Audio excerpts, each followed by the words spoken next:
perspective is just tunnel visioning.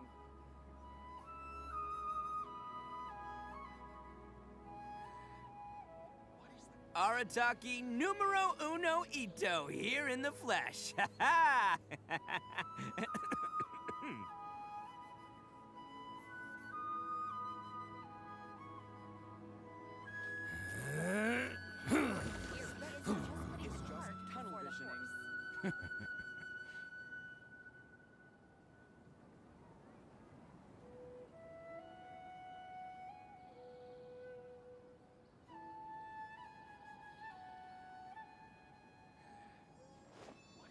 It's just tunnel visioning.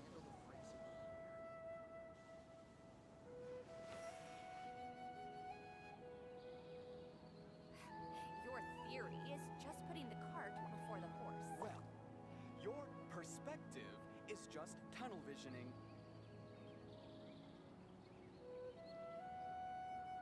Don't underestimate the beetle. They can be some of the toughest little guys around. Yes, you can. Yes, you can. Want to know what's on this beetle's diet? Sweat and tears, that's what. That's how it gets stronger. I think we can all learn something from that.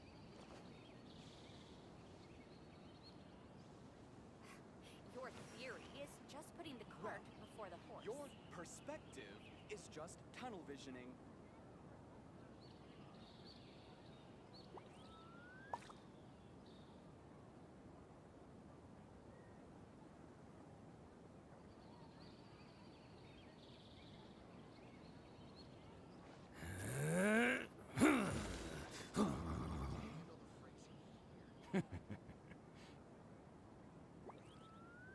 Well, your perspective is Your just theory tunnel is visioning. just putting the cart before the horse.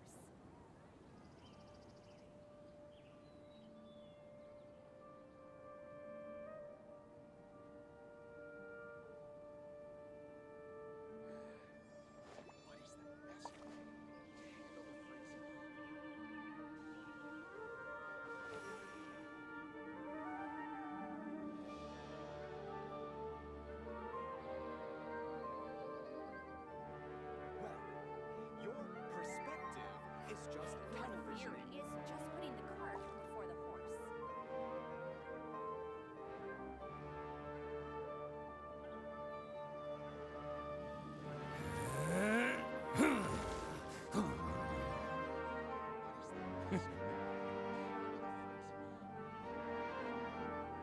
Well,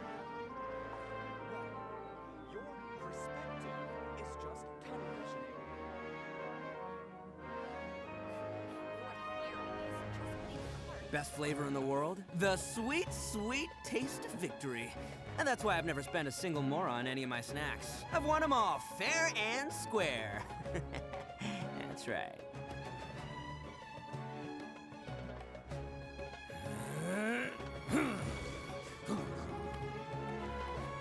Perspective is just tunnel visioning.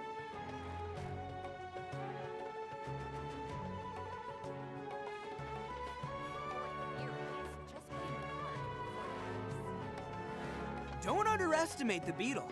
They can be some of the toughest little guys around. Yes, you can. Yes, you can. Want to know what's on this beetle's diet? Sweat and tears, that's what.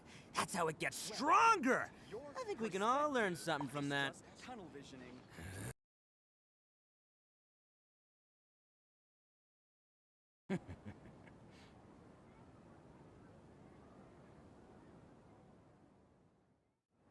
Okay, there we go. Your Maybe. theory is just putting the Maybe, cart maybe. before the horse.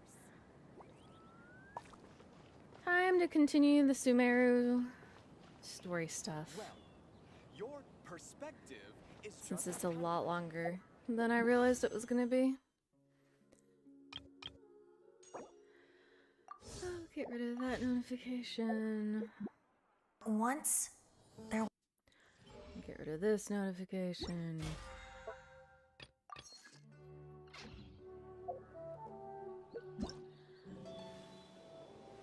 That art's so cute.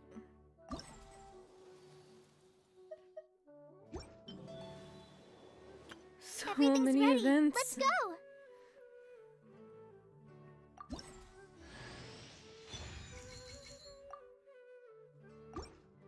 everything's ready.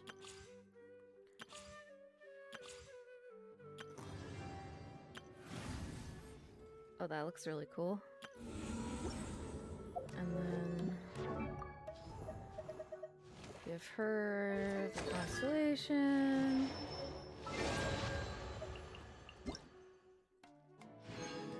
Oh, gems. All the gems. Thanks, game.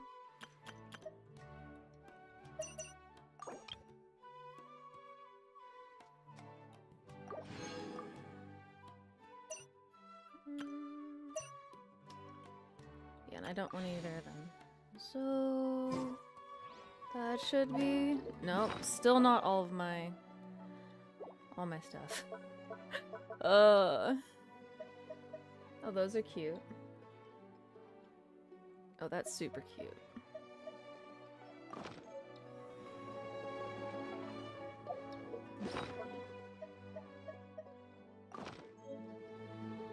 Oh, that's so cute.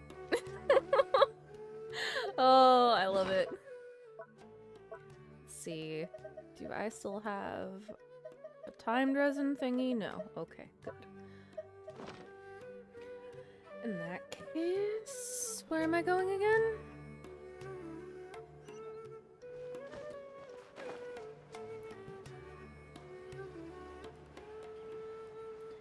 Do-do-do.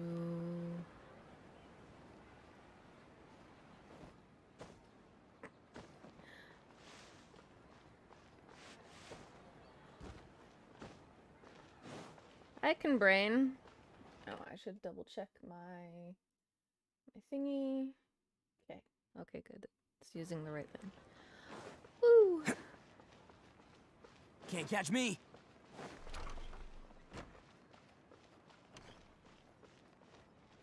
Welcome. There she is! Dinyarzad! We're back! Just as promised, Traveler and Paimon. I'm so glad that you two came back to celebrate Lesser Lord Kusanali's birthday. Looks like we made it back in time. Indeed. The festival's tomorrow. We've been preparing for so long that I can't help but feel a little nervous. There's no need to be nervous. Paimon's sure that Lesser Lord Kusanali will feel everyone's gratitude. Thanks, Paimon. I hope that everyone who comes to the festival will also have a good time. Speaking of which, did you manage to make your way to Port Ormos? Discover anything over there? Of course we went. A lot of things happened there. Instead, we were only left with more questions. I see. Sounds like you two had another exciting adventure. If there is another chance, I would love to join. My lady, if you went to Port Ormos in your current state, we'd both be in for a lifetime of trouble. Dia! You were eavesdropping! It's called covert protection. Keeping an ear out for what's going on around my employer is part of the job. It's all right, Dia. I merely said I would like to go. I know better than to think my body could handle it. The festival's tomorrow. I've been doing nothing but causing trouble for you. So Dia, please take some time to relax. I'll be fine. Even when you put it that way, it still doesn't feel right. And it's not at all convincing. Don't worry, my guardian knight. Okay, fine, but only tonight. Tomorrow's a big day, and many no-good scumbags are gonna try to take advantage of that. Oh, you two must be exhausted from your long journey back to the city. My apologies for not realizing this sooner. I've already prepared a room for you to rest. Please follow me. Whoa, you're so thoughtful. Paimon's so ready.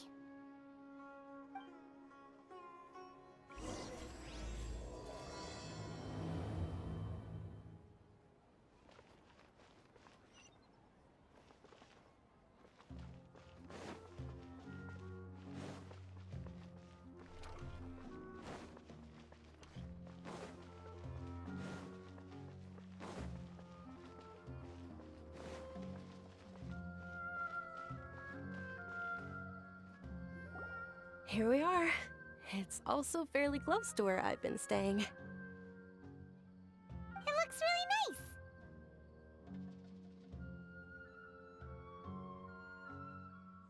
sorry for the triple Dunyarzad.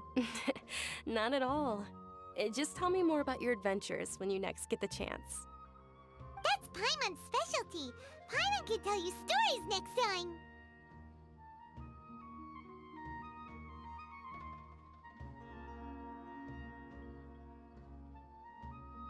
About our plans for tomorrow. Oh, if you don't mind, how about we all walk around together tomorrow? All of my friends will be working the festival, and Dia's still insisting on her covert protection. Yeah, it'll be pretty hard to relax and enjoy the festival if Dia's constantly hovering over you, right? I'll keep you company tomorrow. Then let's meet at the nearby bazaar first thing tomorrow morning. Have a great night. It's a deal. Good night, Dunyarzad. I may be too excited to fall asleep tonight. See you tomorrow. Paimon's starting to really look forward to the Sumeru festival too. Will there be lots of yummy food? Oh no. Thinking about food is just gonna keep Paimon up all night. The earlier we sleep, the better. Let's go inside, traveler. Early sleep, but that's so against my brand.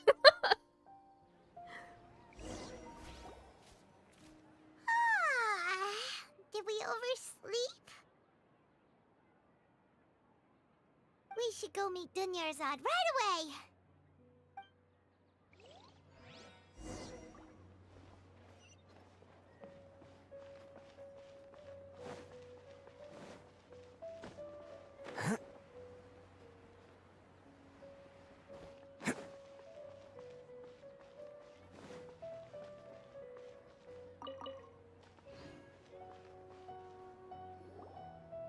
But my Traveler, shiny. Paimon, I've been waiting for you two. Good morning, Dunyarzad. We must have overslept a little bit. Not at all. I arrived early. Today is finally here. I must cherish every moment as if it were gold. You've worked so hard for this day. You gotta enjoy it to the fullest. You know it. It's just that, as expected, I had some trouble falling asleep last night. I'm hoping my body won't be too much of an issue today. Well, shall we? Let's start with the stalls over there. Many vendors came out of the blue to support the event, and they insisted on covering costs themselves. Let's go give them some business. They paid for everything out of pocket? Oh, sounds like they're not in this just for the Mora. They all said that contributing to a lively festival atmosphere is more important than money. Especially since we don't often get to celebrate Lesser Lord Kusanali's birthday. Ooh, they're selling food over that way! Let's go take a look! This is a stall offering foods from the Haftmewa feast. Oh, you could tell straight away. I thought most people nowadays wouldn't know. Mushrooms, flowers, and all kind of fruit? It's all vegetarian stuff. Oh, Paimon's a little disappointed. Paimon. So, what's the Haftmewa feast you mentioned just now? It's another Sub-Zero's festival tradition. People used to set their tables with 7 different foods. Generally speaking, the most common selections were foods like Rukashava mushrooms, Nilopala lotuses, Sumeru roses, Sunsetias, Kapalatas, Hara fruits, and Zaytun peaches. So, the Sub-Zero festival is a vegetarian holiday? You don't have to be a vegetarian to enjoy the spread. We just use the 7 foods to symbolize the 7 virtues of the Dendro Archon. Wait, but if that's the case, if Sumeru uses vegetarian food to represent the Dendro Archon, then wouldn't the Pyro Archon's festival be full of food like roasted fowl, juicy meatballs, grilled steak? That sounds amazing. Oh, Traveler, we have to go to Natlan as soon as possible! I hope your wish comes true one day, Paimon. Thanks! Alright, how about we also check out some of these other stalls?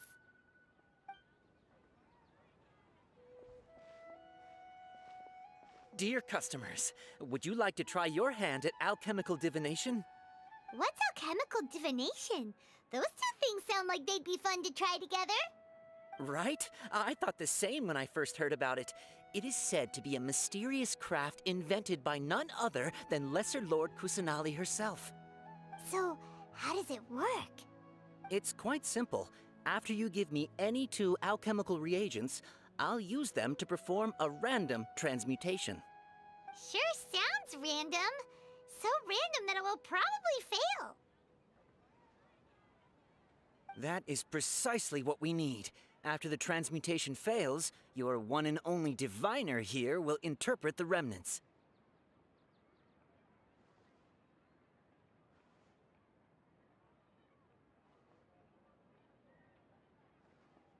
This entire thing is way too random. Well, according to Lesser Lord Kusanali, everything is interconnected, and all that occurs can be traced back to fate. You could say this is a pearl of old wisdom. Why does everything sound so much more credible when Dunyarzad says it? Are you guys working together? So that's the true wisdom behind it. This young lady sure knows her stuff. So, how about it? Want to give it a try? Alright.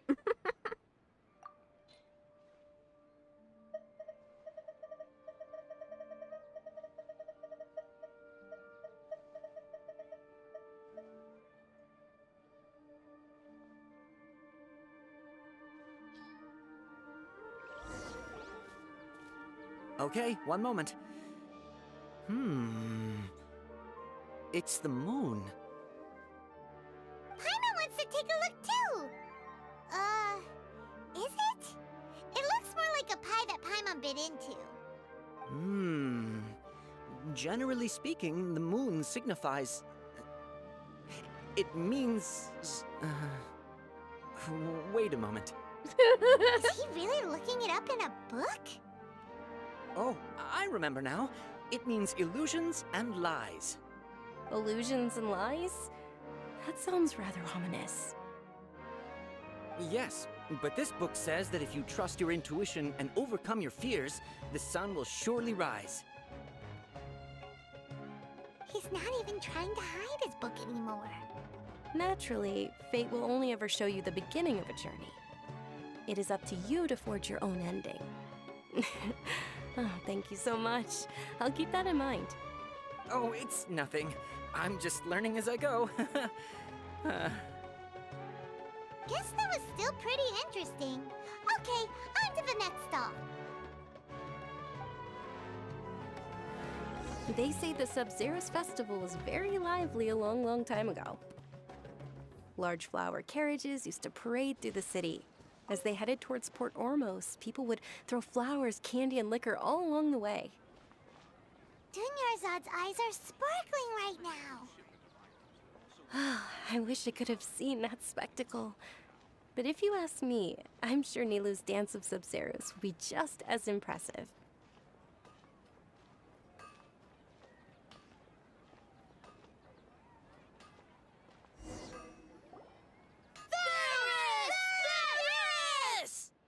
Attention!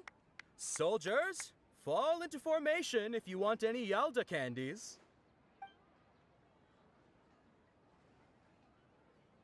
It's a weird guy with a weird hat. Hey, it's Dunyarzad! Wow! Miss Dunyarzad, the children love you even more than the Yalda candies.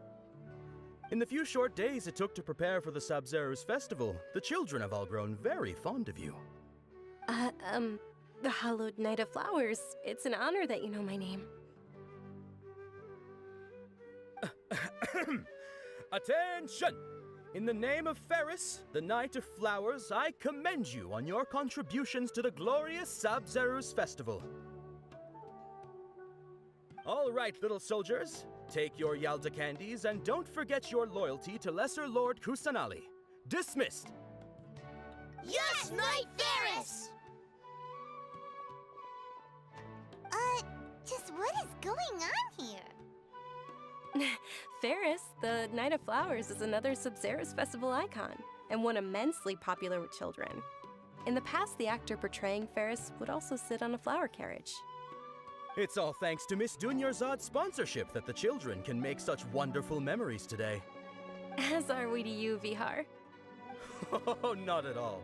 Oh, speaking of tradition, do you want some Yalda candies? They're a festival staple, and I happen to have some boxes readied here. Take a look and pick whichever one you want. Whichever one. Don't these boxes all look the same? I want the blue one. That is the fun part.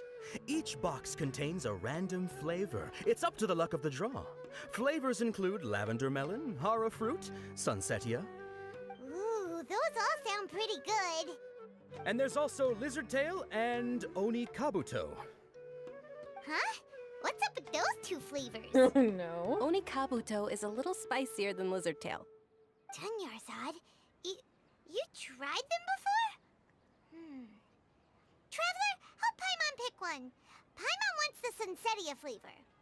Don't blame me if I choose It's the all right. wrong one. Paimon believes in you. I also believe in your intuition. Great. These boxes of candy are numbered 1 to 5 from left to right. Which one do you want?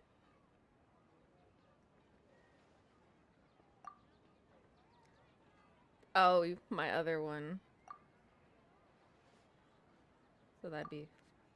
No.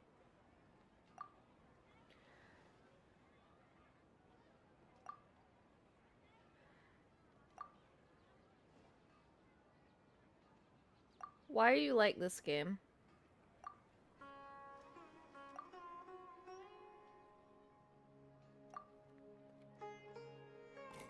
Attention!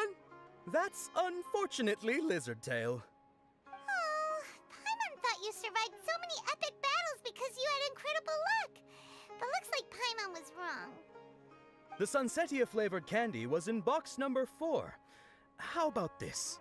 The most important thing is that everyone has a good time at the festival. So please, take both boxes. Yeah! Really? Thanks a lot, Knight of Candies. It's Night of Flowers, not Night of Candies. Paimon really wilted the carriageless Night of Flowers. They all basically sound the same. We got our candy, so let's keep going. Oh my god, Paimon. Oh, actually, I just remembered that I left something behind. Since you're here, can you come with me to get it? Not a problem. Dunyarzad, you probably forgot because you're so excited about the Sub-Zero's festival. How embarrassing.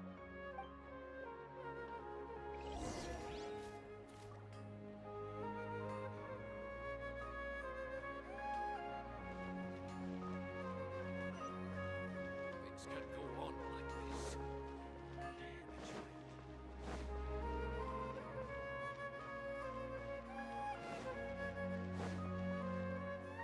How am I supposed to eat my snack if they just keep making me do stuff?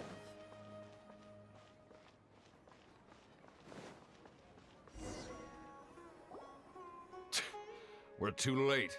Who knew the little lady was such an early riser? I know, right? Hey, wait a minute. Boss, isn't that her? Oh, that most certainly is. We're in luck. She's walking right into our clutches. But is she, though? Those Eremites don't look like they're up to any good. Who are you? I don't believe the Homayanis hired you. That's right. We haven't received any of their mora, but I wonder how much the Homayanis would shell out to get you back. They're a gang of kidnappers! Traveler, hurry and protect Dunyarzad! Hey, did you scumbags even consider that the Homayanis might have hired a merc that outclasses you? You're... Dia! Dia the Flame Mane! No wonder we mercs haven't heard anything about you for so long. You sold your unruly mane to the highest bidder. Don't speak so disrespectfully. My family started working with her as gratitude for her past kindness to us. Don't worry about it, my lady. Just some friendly banter between mercs. One punch and those rabid dogs will expose themselves for what they really are. Aren't your claws all dull by now? Don't get too cocky!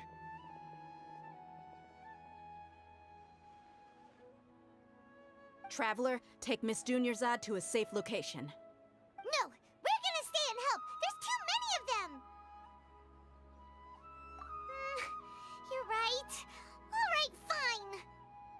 Please be careful, Dia. Don't waste your time worrying about me. This is my job. Look out for yourself. After I've wiped the floor with them, I'll go find you all.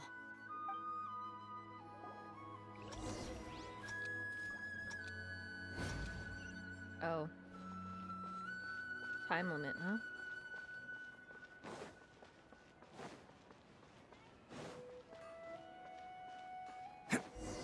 But why though?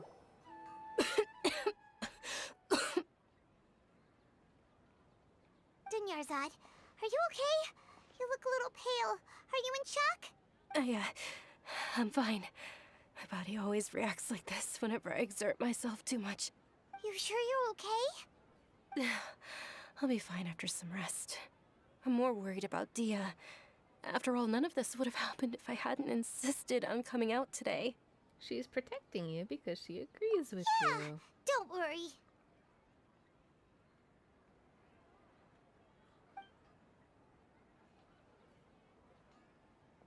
My lady, traveler, found ya. Dia! You took care of them so fast! Any more of them?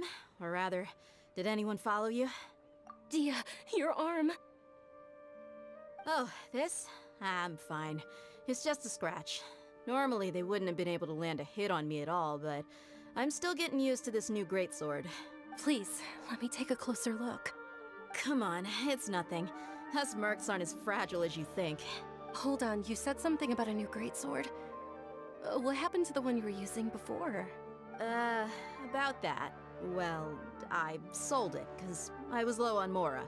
Stuff like this happens every now and then. It can't be. The anonymous donation that was used for the venue's final round of preparations?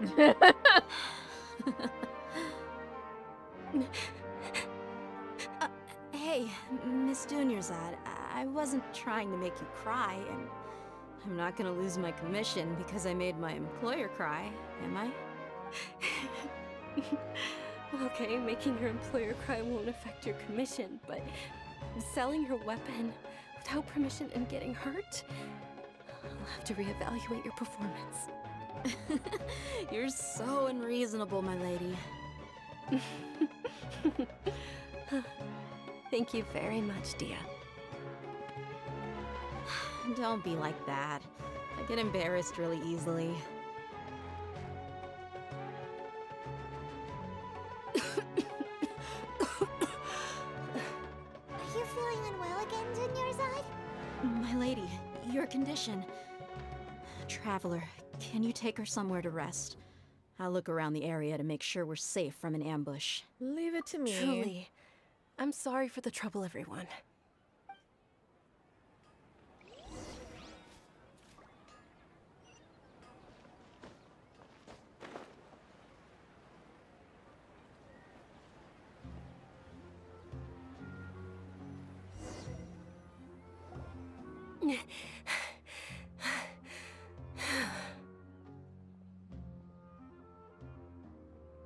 Are you feeling better, Dunyarzad? Yes, much better. Just give me a few moments and I'll be good to go. Just how serious is I didn't your realize you were illness? concerned about it. I guess I shouldn't continue to keep it a secret. I was actually born with Elazar. It's terminal now. I thought as much. Can't believe it's Elazar! Oh, you've already heard of Elazar. In that case, you probably know about its severity. Sumeru's current medical advancements still haven't been able to find a cure. The disease's progression can only be delayed through environmental therapy. Dunyarzad. There's no need to be sad. I've always lived with Elazar and I came to terms with it a long time ago. Compared to the simple fact that I'm afflicted with this, its effects on my life have been much more painful. I know that my family loves me dearly. They've done all they can to provide the best environment for me so that I can live for that much longer. However, I know I will one day succumb to this. Did you know? Before I ran away from home this time, the world outside of my home didn't even know that I existed. Since I was a child, all I could do was sit on my bed and stare at everything outside of my window. I'm sure my family's worried and disappointed in me for running away, but I I just didn't want to have any regrets. I wanted to meet other people. To me, there's nothing more beautiful than being able to meet and speak with others. Not to mention the incredible time spent preparing for the festival. The joy on everyone's faces here, and all the support I've received from friends like Dia. This way, when my final day does arrive, it will be less sorrowful. At the very least, many people will remember that I once existed in this world, right? Yes, I will remember you. As long as you don't forget Paimon. Paimon also won't forget about you. No, even if you forget Paimon, Paimon will still remember you. Thank you two so much. I apologize for the depressing conversation. This is out of character for me. To be honest, Lesser Lord Kusanali gave me the courage to do all of this. If it weren't for her encouragement, I wouldn't have taken that first step. You're already so strong for never giving up. Thanks. There will always be frustrations in life, but I know that the point of living is not to leave behind any regrets. But sure, right? Oh, right. Isn't it almost time? Huh? Almost time for what? Isn't the Dance of Sub-Zeros about to begin? It's the part of the festival that I've been looking forward to the most. Nilu will recreate that legendary scene with her most splendid dancing. And the Sub-Zeros festival will conclude amid everyone's applause and blessings. And with that, my wish will also... Then what are we waiting for? Let's go to the stage! Yeah, we should still make it in time.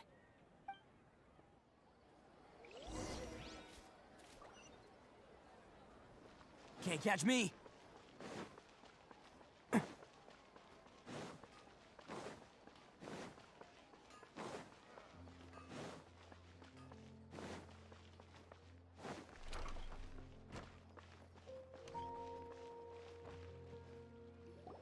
Were you not aware that the law prohibits this type of performance from taking place without prior permission?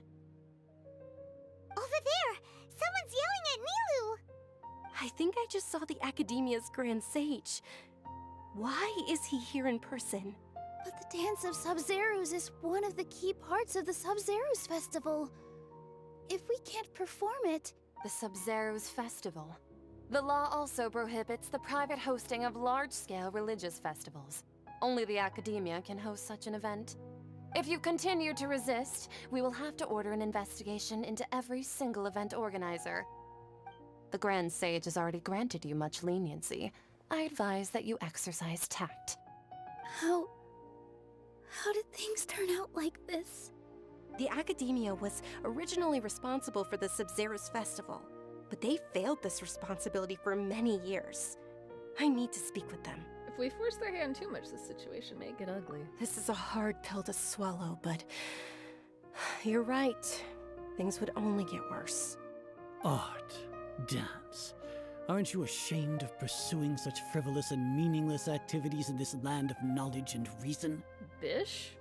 I will slap you. Our Archon created the utopia that is Sumeru City for all scholars who sought validity, verity, and truth, while people like you wish to defile it. No. I believe that our Archon never rejected the arts. Even the goddess of flowers dedicated a dance to her. With your lack of intellectual credentials, I do not believe you are qualified to debate with me. Wow. What you should be doing is finding workers to tear down this ridiculous eyesore. What an asshole! When we return, have the scribe draft an ordinance before the next Nyagarbaha day that... Understood. Whoops. I will inform him when I return. I didn't mean to skip that. The Sub-Zeros Festival. Go celebrate the birth of that god to your heart's content. Nilu, are you okay? Oh, Dunyarzad. You all saw that just now? The Grand Sage ordered us to stop the performance. Yeah. Let's go somewhere the Academia can't find us and perform there. But how do we let everyone know? And what about the atmosphere and the stage? Or we could get people to block them off so they can't interrupt the performance. Ah, no. They just threatened to investigate the organizers. If we were caught... Nilu, it's all right. Don't worry about it. But you've been looking forward to the Dance of Sub-Zero so much. And I know how important this festival is to you. I don't want you to have any regrets. It's okay. Seeing you care this much about my feelings is more than enough. It would be too risky to continue the Sub-Zero's festival at this point. I don't want to get everyone in trouble. If you say so. But you can sneak out for the next Sub-Zero's festival, right? We'll make sure the next one is a smashing success. The next one. Yes, okay, it's a promise. It will be a smashing success. Paimon can't believe this is how things turned out. Those heartless geezers. Should we try to think of another way? It really is okay. There's nothing we can do about it. Still, I'd be lying if I said I had no regrets. I would have loved to see Milu's dance.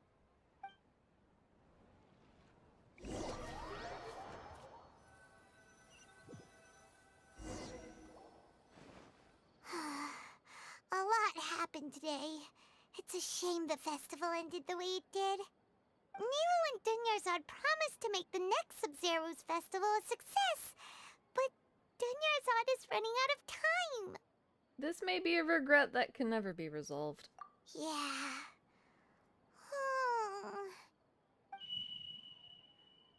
Beep.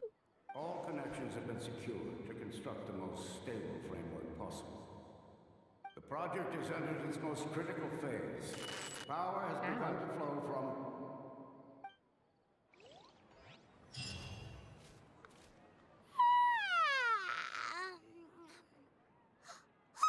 We're gonna be late! It's all because you wouldn't get out of bed! We should go meet Dunyarzad right away! Pardon?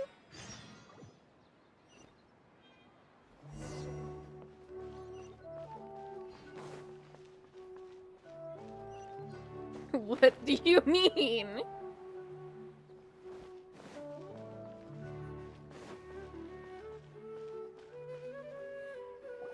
Good morning, Dunyarzad. Sorry we're late. Not at all. I arrived early. You seem kinda tired. Did you not get enough sleep? I'm doing well. There's no need to worry. Shall we go? Let's start with the stalls over there. Sure! Traveler? Why are you just standing there? Let's get going! Because we just did all this.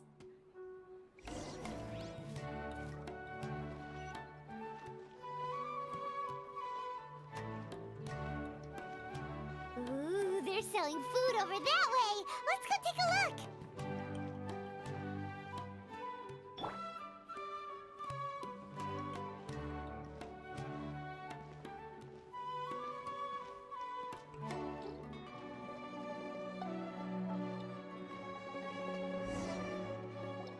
This is a stall offering foods from the Haftmewa feast. You are quite well informed, miss. I thought most people nowadays wouldn't know. They're all plants! Oh, Paimon's a little disappointed. Actually, what is the Haftmewa feast you mentioned just now? It's one of the Sub-Zero's festival's traditions. People used to set their tables with 7 different foods to symbolize the 7 virtues of the Dendro Archon. Appear to be in the form of the moon. Really? Paimon thought it looked like some kind of food. The moon signifies... It's escaping me for now. Wait a moment. Is he really looking it up in a book? Oh, right. It means illusions and lies. But if you trust your intuition and overcome your fears, the sun will surely rise. Is this deja Understood. vu? I'll keep that in mind. Oh, it's nothing. I'm just learning as I go. still pretty interesting. Okay, on to the next stall. So, where to next? Sus.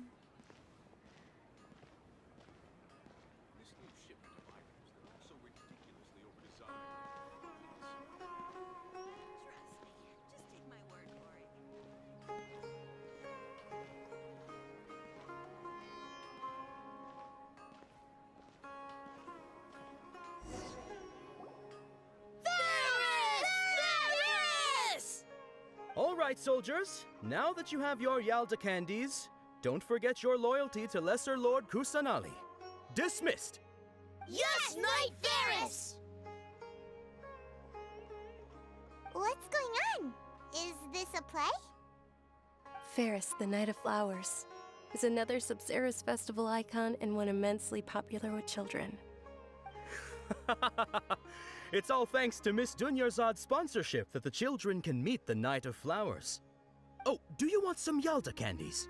I happen to have some boxes readied here. Take a look and pick whichever one you want. What's to pick? Don't these boxes all look the same? It's not that simple. Each box contains a random flavor. It's up to the luck of the draw. Flavors include lavender melon, hara fruit, sunsetia. Ooh, how interesting! And there's also lizard tail and oni kabuto. Ugh, why do those flavors even exist? Traveler, help Paimon pick one. Paimon wants to eat the sunsetia flavor. Great! These boxes of candy are numbered 1 to 5 from left to...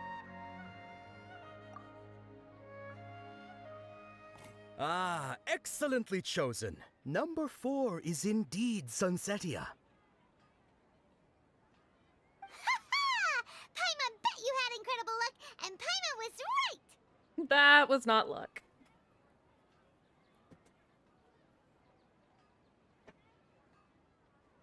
Huh?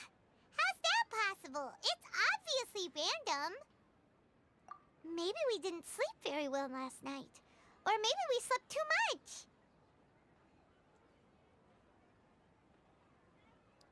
Oh, sure. Huh? Where are you going? You're just gonna walk off like that?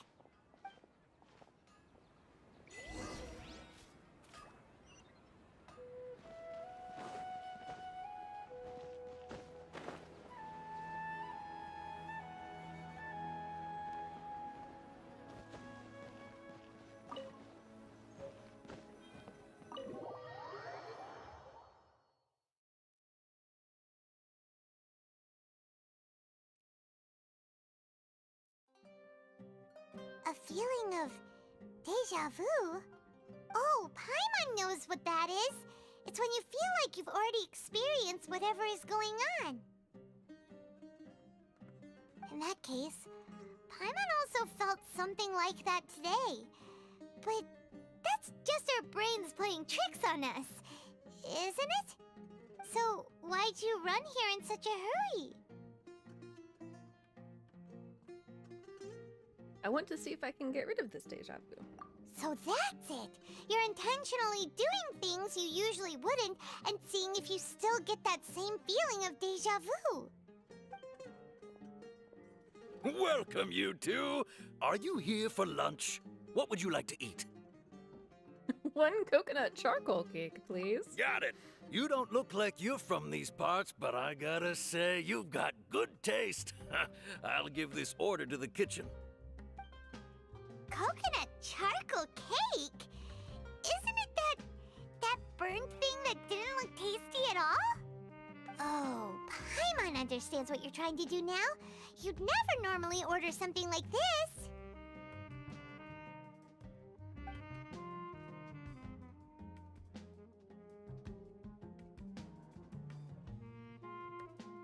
I don't know, it could be tasty. Thing? Are you really gonna eat it? Isn't this going a bit too far? That face. How was it? The look on your face is telling Paimon that it tasted awful. Then, You mean...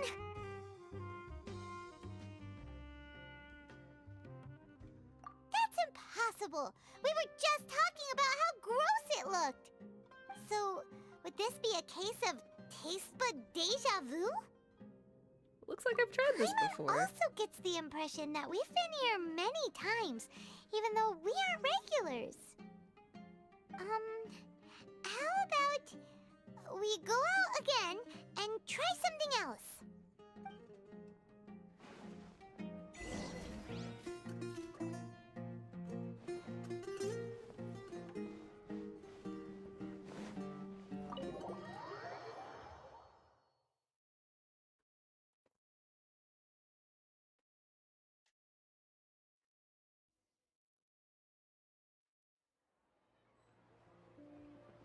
Burb.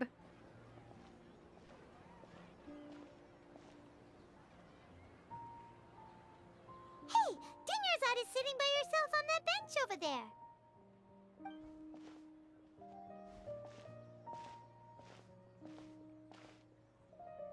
What a coincidence, Dunyarzad.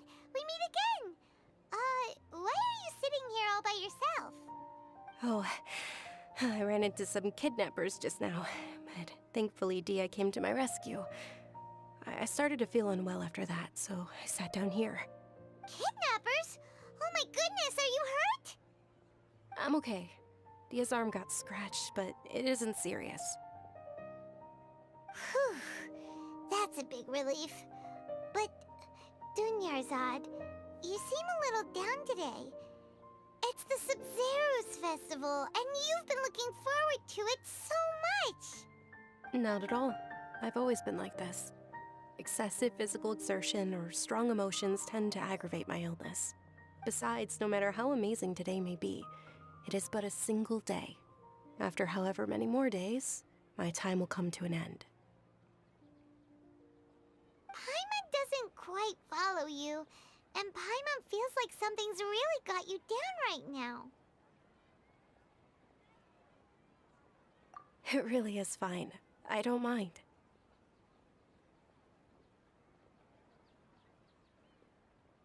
Huh? Did something happen? Dunyarzad, have you ever felt deja vu? You know, like when you've already experienced something that's happening right now? Deja vu? No. But my days have been the same for years now. Even if I were feeling deja vu, I suppose I would already be used to it. Oh, Paimon sees. Then, is it only the two of us? It's almost time. Huh? Time for what? Nilou's Dance of Sub-Zeros is about to begin. Let's go.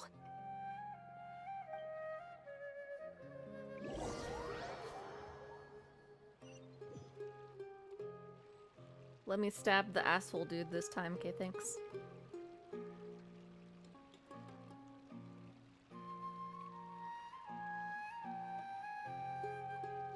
With your lack of intellectual credentials, I do not believe you are qualified to debate with me.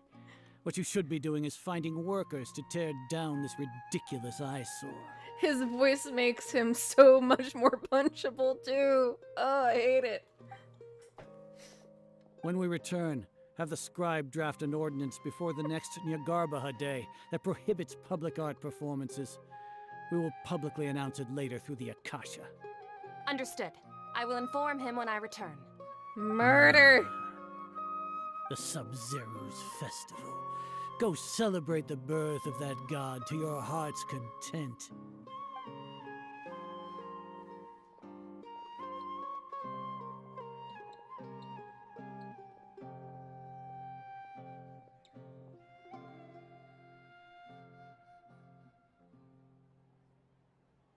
Nilou, are you okay?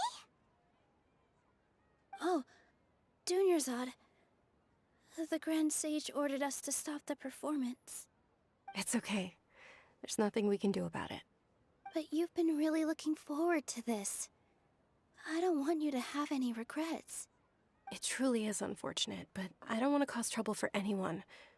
Didn't the Grand Sage say that he might investigate the organizers? True, but... Well, okay. I'll just have to try again next year. The next festival. I probably won't be around by then. Wait, what did you just say? No, nothing. I'll be heading back to rest. Thank you for your help, everyone. Paimon can't believe what those heartless geezers did!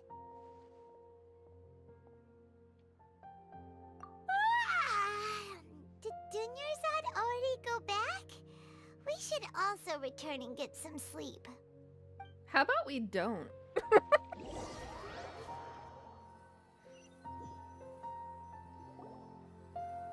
So, in the end, you still couldn't figure out what that deja vu feeling was all about? Maybe it really was because of exhaustion. Same here. That's why Paimon stopped thinking about it halfway through the day. Then, how about we settle in and get a good night's sleep? For now, we can chalk things up to exhaustion. We can do more thinking tomorrow. Oh, hello, squirrel. Observing a modest drop in the output of jnana energy, but values still remain within normal parameters. Continue to monitor for variances in the data and find the cause as soon as possible.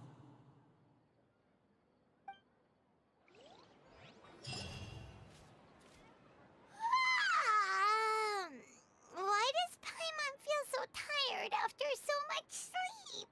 Because they're giving your energy the suck. Anyway, we should go meet Dunyarzad right away.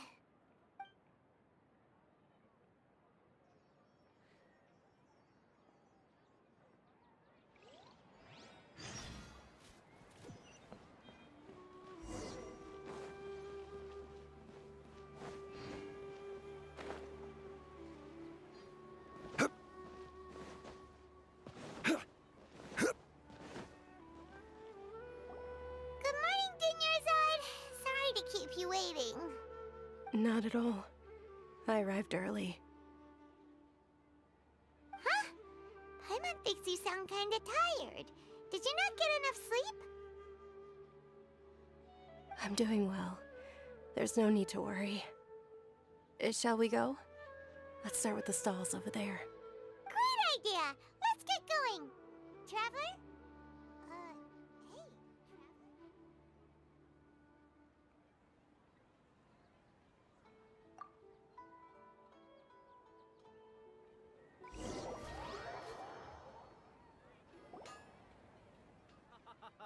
It's all thanks to Miss Dunyarzad's sponsorship that the children can enjoy the Sub-Zero's festival.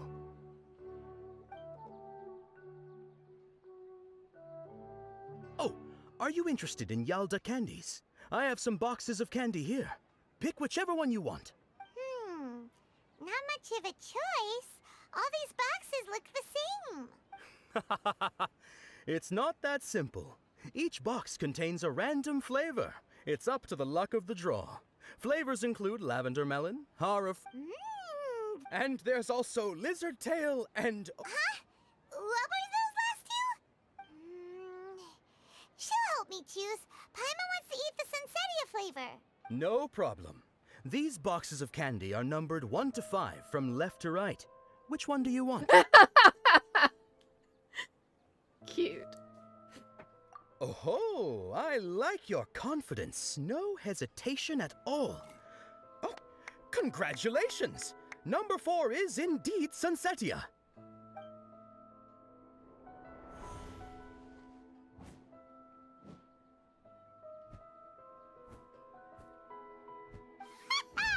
Paimon knew she always had incredible luck. Paimon's not really interested in the other flavors. Wait. How did you know? Don't tell me that you already knew which flavor was in each box. What? She was right about all of them? That couldn't have been luck. How is this possible? I packed all those boxes this morning and they've been sealed ever since. You couldn't have known beforehand. Mind reading? X-ray vision? Or some kind of magic trick? This is way too freaky. Tell us what's going on! Since when did you get superpowers? Traveler?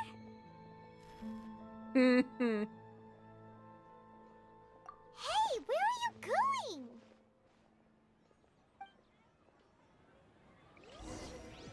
What's going on? Did you see something? Us leaving Dunyarzad without letting her know is kinda rude, you know.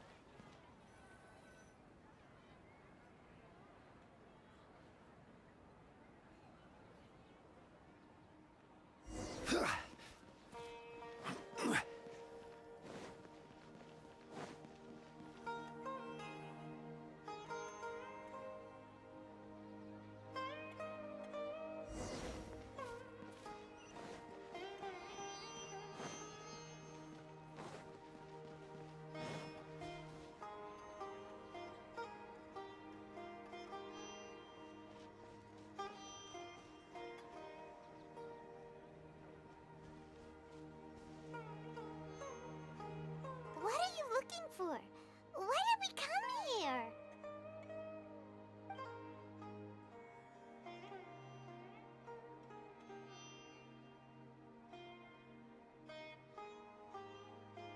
Traveler?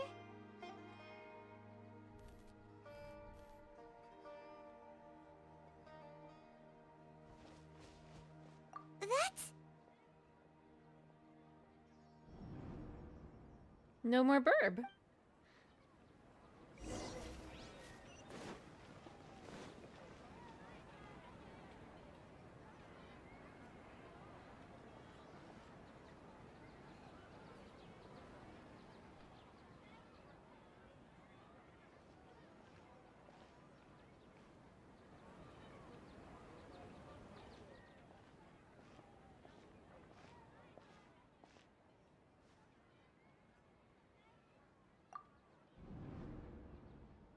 Look! That's... Isn't that Dunyarzad? What's happening here? Why are there two Dunyarzads? You already know that this isn't your first Sub-Zero's festival, don't you? That choice, just alert. I'm sure you already know how to use this. A knowledge capsule? Where did you get it? What's inside? You should use it too, Paimon. You know Paimon? Let's use it. Well, this seems kinda sketchy, but Paimon feels like this is what we should do.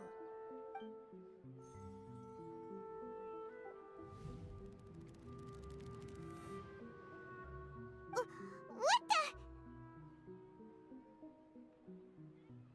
This is our 20th time at the Sub-Zero's festival? Huh? No. The 30th? 40th? Just how many times have we been to the Sub-Zero's festival? Have we been trapped in a single day? If it weren't for you, we wouldn't have even realized. What the heck was inside that knowledge capsule? Your memories are still scrambled? Try your best to remember. This isn't the first time we've met, and I answered that question a long time ago. Let Paimon think. Oh, it's coming back. Meeting you was the real catalyst for restoring our memories, and the knowledge capsule was just your means of showing our minds the way. What about everyone else? Why are you only helping the two of us? Your sense of deja vu is stronger than everyone else's, yes? As for an explanation, you two received the blessing of Dendro, and you also have special, sensitive constitutions. She's so cute. It was as if a single sheet of paper was separating those memories from your consciousness. A familiar question. I think this is the 7th time you asked that. As you can see, she isn't doing well. You probably sensed it too. The Dunyarzad you were just with is different from the first Dunyarzad you met. That first Dunyarzad is in front of you right now, and she doesn't have a lot of time left. Looks like you're almost done sorting out your brain. Oh yeah, I'm Nahida. Good, you passed the test. What's happening? You can awaken our memories, and you seem like you know what's going on. Oh, wait, please don't tell Paimon even you don't know. Everything in this world runs in a loop. This cycle is called the samsara. You, me, and everyone else are all stuck inside the one-day samsara. As for the truth, that's on you to find out. If you were told the truth instead of discovering it yourselves, it would literally blow your minds. I don't know how you'd be after that. I can only give you surface-level help, like bits of information and subtle hints. For the rest of the time, I'll be doing all I can to slow down Dunyarzad's illness. She looks like she isn't doing well at all.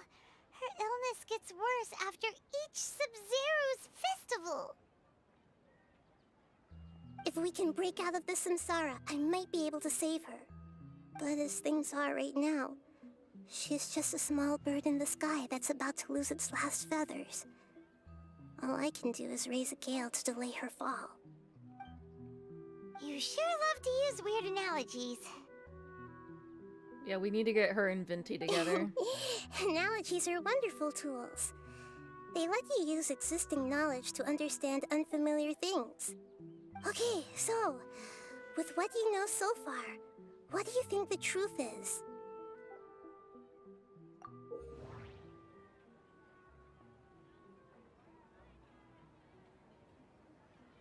Oh, minigame, huh?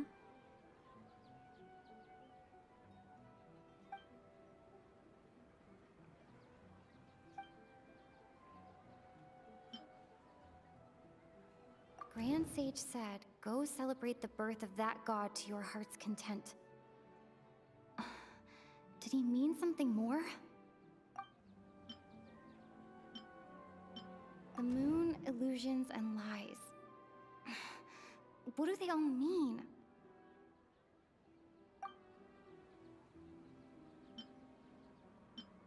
What's happening right now seems to have happened before.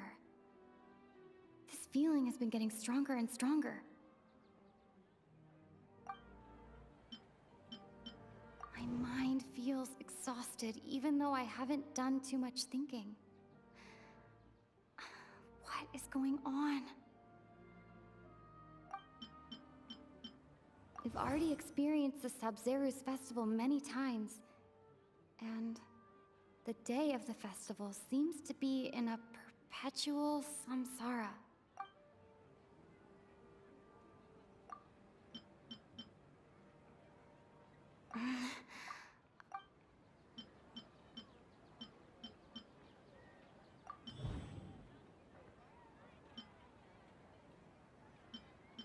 The moon, illusions, and lies. What do they all mean?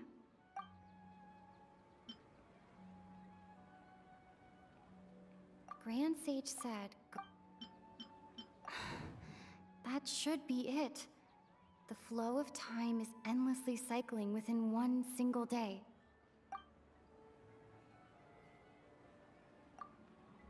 A time loop. You've given similarly wrong answers in the past. A pity. Still the wrong answer? Paimon thought that made a lot of sense. It feels like time's just repeating itself.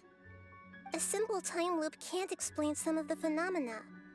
You two are still missing a lot of information. Unfortunately, I can't give you any more hints. Dunyarzad! The Sub-Zeru's festival is happening every day, but that doesn't mean we can waste an infinite amount of them. Hurry and find the truth before today's festival ends.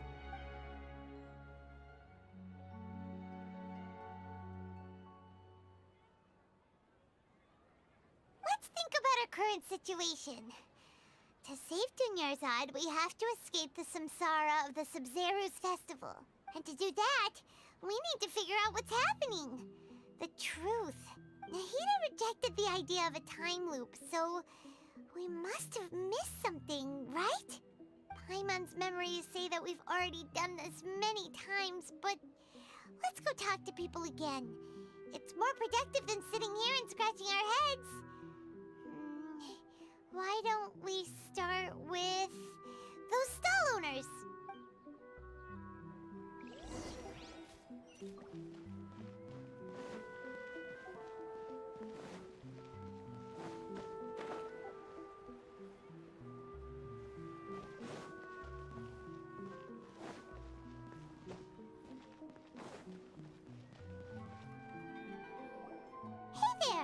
Hey, it's you guys again.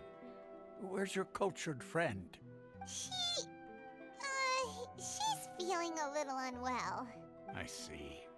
Did you come back to buy something? I guarantee the freshness of my products. I harvested them from the forest just yesterday. Huh? What brought this about? I hurried back from the forest yesterday, and I'm selling produce here today. I haven't felt anything strange. To put it another way, if you really think about it, was yesterday truly yesterday? Did you actually come back from the forest yesterday? What kind of philosophical nonsense is this? Are you two daydreaming? Didn't you know that no one dreams in Sumeru? Go somewhere else if you want to find someone to daydream with.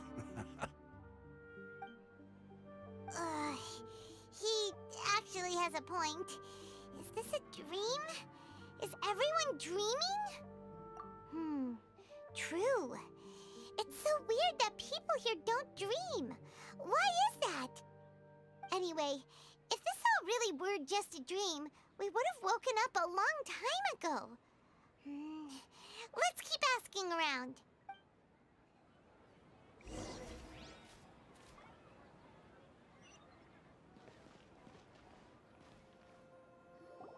Oh, it's you two.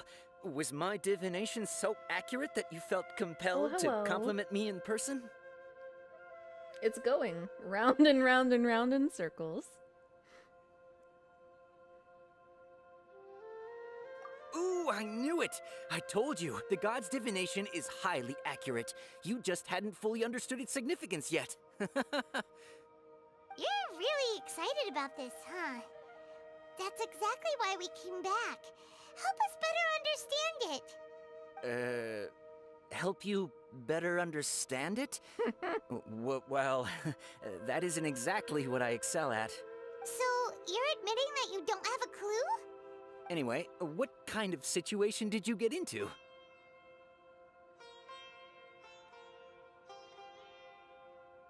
We're all trapped in the day of the Sub-Zero's festival. Huh? Hold on a second. I thought you guys just lost your wallet or fell for a scam. What you just said, are you serious? Does that kind of thing actually happen in real life? Paimon knew you weren't going to believe it. Marvelous. Truly marvelous. I believe you. Recall the interpretation of your divination, the moon, illusions, and lies. It really felt like an omen. When you say it like that, the divination does sound like it's related to what's going on. Can you read any more into it? I believe that the Archon's revelations are never more than vague hints. Anything more specific is beyond the reach of mere mortals. The book only says, if you trust your instincts and overcome your fears, the sun will surely rise. So that's how it is. Looks like fortune-telling is just fortune-telling. It's no good for practical problems. We haven't made any progress. Who else can we talk to? Paimon remembers that we tried talking to her a couple of times, but she always thinks we're playing pranks on her. You think she'll brush us off again? Let's try taking her to see the real Dunyarzad. Yeah.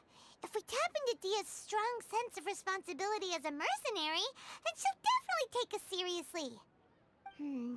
At this time of day, Dia's probably just finished beating up those kidnappers. Let's go find her.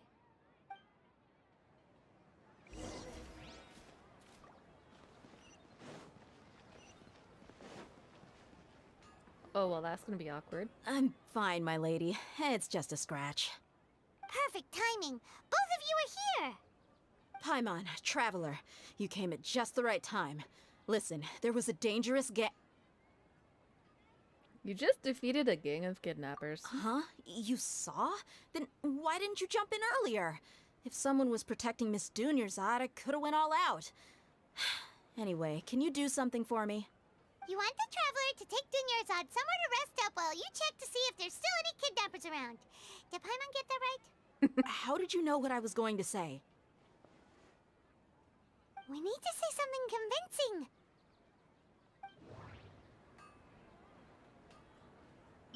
Dia sold her greatsword to raise additional funds. And then she was injured because she wasn't used to her new weapon.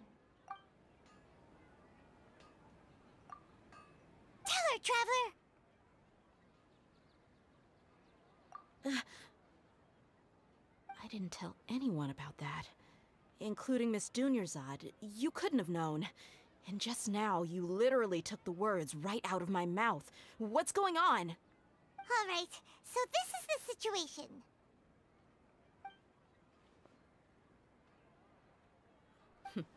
It's kinda hard to believe what you just told me. First, let me make something clear. Most of us desert dwellers might not be the scholarly type, but we do have basic common sense. She's quieter than usual. Uninterested in anything and really gloomy. Yeah, she isn't the same as before, but her parents said that this is how she was like at first. Huh? At first? I don't quite understand what you're all talking about. I'll go rest on the bench over there. My lady, are you angry? All right, I'll give you the benefit of the doubt since you knew about my greatsword. Let's make this a quick trip. Miss Dunyarzad isn't completely safe here.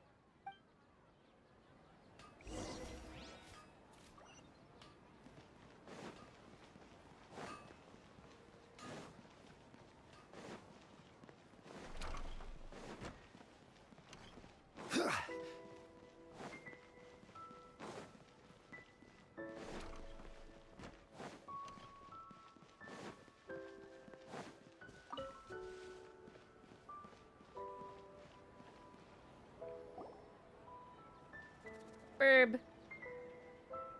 Nahida, we brought a friend. Are you busy? I thought I told you that it won't help to bring anyone here. We just wanted her to see the real Dunyarzad's condition. The real Dunyarzad? Where and who are you talking to? Huh? I told you that you two are special. Other people can't see me or Miss Dunyarzad here.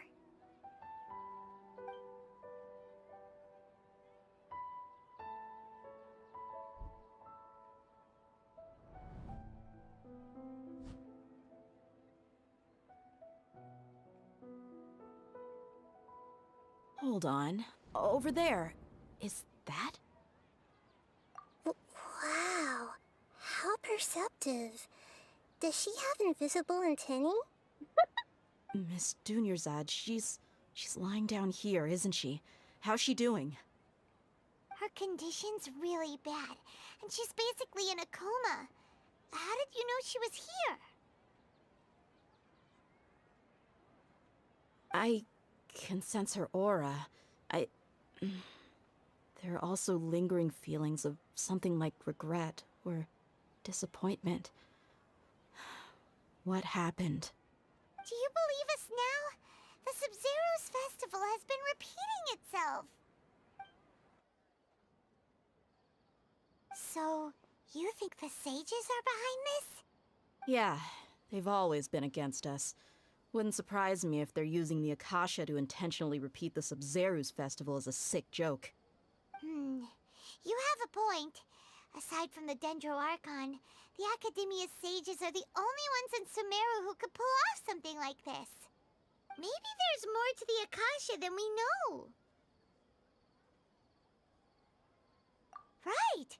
Didn't you awaken our memories using something that looked like a knowledge capsule? That means you must know something about the Akasha! The Akasha relies on the power of a gnosis to operate, as it is the manifestation of the God of Wisdom's power. It compiles the wisdom of the entire populace, and it grants knowledge to the people. A gnosis could do that?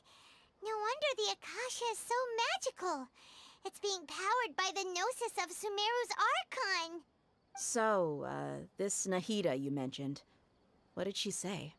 She said, and Paimon quotes, "The Akasha relies on the power of a gnosis to operate, as it is the manifestation of the God of Wisdom's power.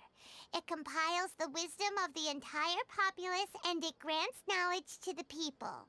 Paimon, I'm kind of impressed you remembered all that. Compiles the wisdom of the entire populace and grants knowledge to the people.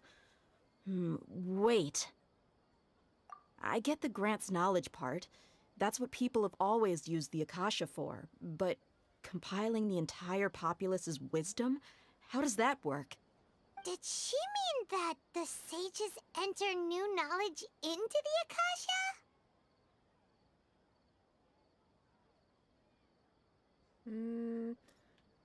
Oh, yeah. That sounds about right. What do you think?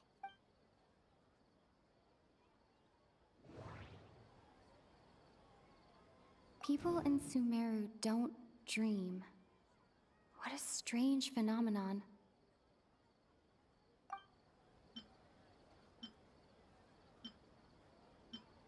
My mind feels exhausted, even though I haven't done too much thinking. What is going on? You mean the Akasha is causing our mental fatigue? Huh. Now that I think about it, my head's been feeling unusually heavy. Whoops, controller. When the desert dwellers set off on their quest for knowledge, a sage once said, knowledge always comes at a price. Compiling the entire country's knowledge. You think the Akasha pulled a 180 and is extracting information from us? Mm-hmm. Who knows? The Akasha can put knowledge into our heads, so who's to say that it can't also poke around in there? We don't know any specifics. What's the point of doing something like that? Just think about it. If you could combine the knowledge of every single person in Sumeru, then you can basically turn Sumeru City into a single massive brain.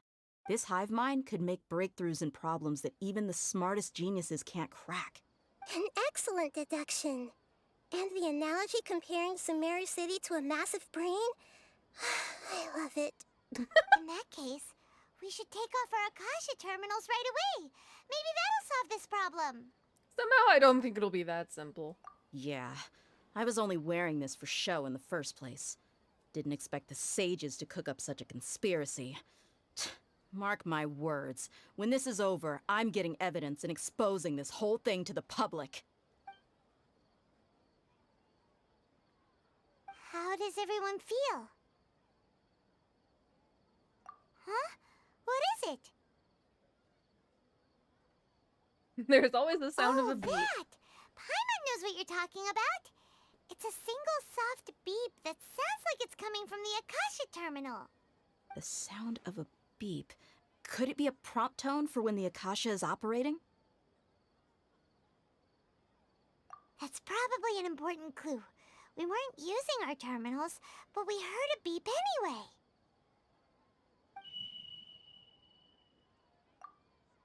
Traveler, did you hear that? I heard it too. Our ears aren't messing with us. There was definitely a beep, but it sounded like it was coming from inside my head. We took off our Akasha terminals. Welp.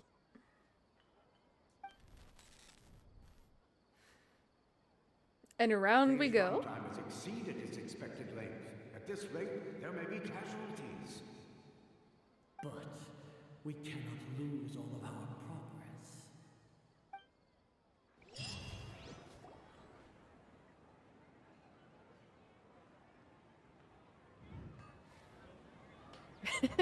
Whee!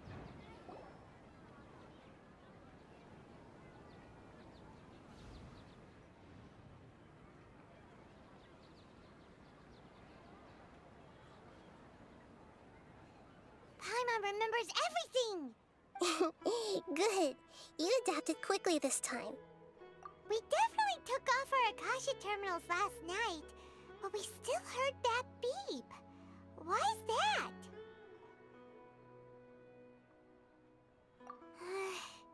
But now we can at least confirm one thing. The Akasha definitely has something to do with whatever's trapping us in this cycle. Oh, Paimon doesn't get it. Why would the Akasha go this far if all it wants is everybody's wisdom? Because that's probably not all it wants. It's extremely difficult for lab rats in an experiment to understand why they're being treated the way they are. Exactly. If we're lab rats, then what are you? Nahida, you've never told us anything about yourself. I guess I'm the moon. The moon? Wasn't that the result of our divination? Anyway, knowing who I am won't help you get closer to the truth, so you should focus on other things. Don't get distracted and miss any clues. Okay then. Dia helped us a lot yesterday, so let's go find her. If Paimon's reading the time correctly, those kidnappers should be showing up soon.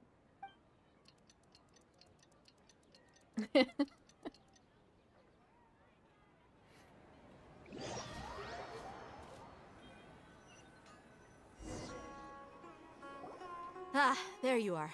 I've already taken care of those kidnappers. My lady, did you get hurt? Dia? What's wrong? Why are you both gawking at me like that? You didn't get hurt this time. Huh? What do you mean this time? Why are you so surprised that I managed to get out unscathed? Those kids were amateurs.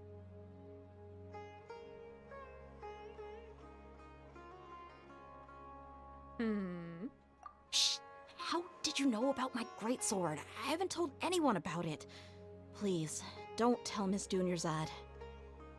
So Dia's lost her memories after all. During your battle. Anything strange? You already know that I got a new greatsword. If I had to say something, it's weird how such a new weapon could feel so familiar. It's as if I've already used it to fight a countless number of battles. You're saying that although you don't remember using it, your body feels like it does? That's right. Both mercenaries and warriors heavily rely on muscle memory.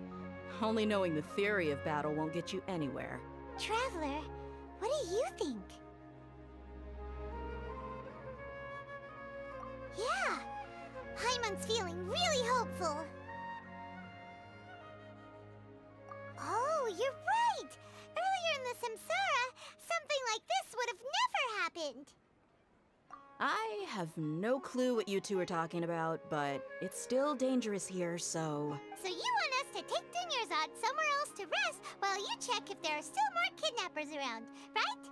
How did you know what I was gonna say? Can you read minds? Forget it. Go and do your thing.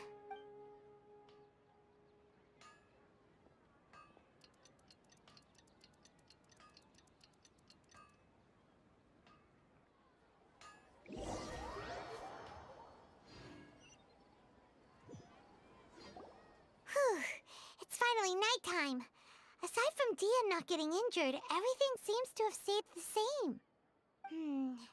Listen, Nahida, we found out that Dia got out just fine today, even though she got injured every other time she fought the kidnappers. Do you think the Samsara has been broken? Have we saved Dunyarzad? No. Really? Good job on all that progress. Get some good sleep tonight. Hey, what kind of an answer is that? Tomorrow will come. Everyone assumes this is common knowledge, but the only way you can know that for sure is if you experience tomorrow. How many todays has it been? Is it possible that today will be followed by yesterday?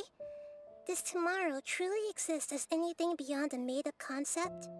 It's even possible that this entire world is a lie, and the history of the whole world has just been one endless Sub-Zero's festival. Okay, no more.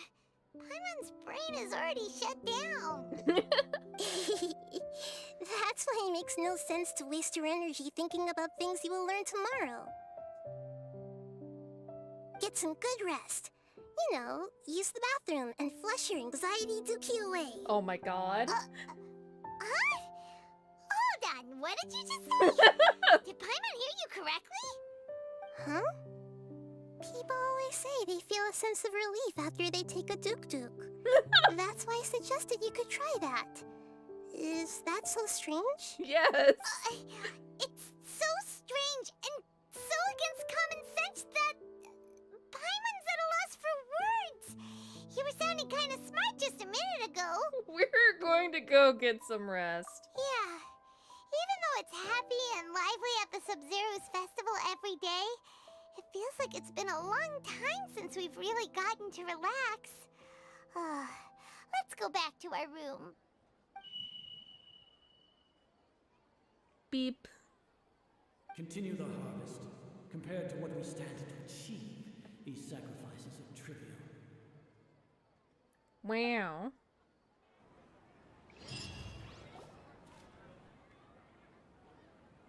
We're still in the same day. Nahida, you already knew last night that we didn't break out of the Samsara? Why did you tell us? Because it wouldn't have made a difference. Would there have been a point? You would have spent the night with new worries, with tomorrow still out of reach. In that case, you might as well rest within that brief moment of hope. An opportunity like that doesn't come by often, and I thought it might help you clear your minds. Paimon thought the Duke did that! Whatever. Guess you were looking out for us after all. Of course. In the time we've been together, you two have been everything to me. Paimon's flattered and everything, but maybe you're taking things a little fast. What I mean is, even though I had asked you to solve this puzzle, you two are still the only ones who can see me and sense my presence. In other words, if you weren't here, I may as well not exist. That's why you two have been everything to me. Get it? Nahida's talking about confusing stuff again. Anyway, that's enough chit-chat. So, Traveler, did the new clues yesterday help you gain a new understanding of the situation? Huh? Why are you scrapping your previous theory? Oh, yeah! You're right! Gosh, how did we not notice that? In a simple time loop, people's physical conditions should also reset. So, what's your new hypothesis?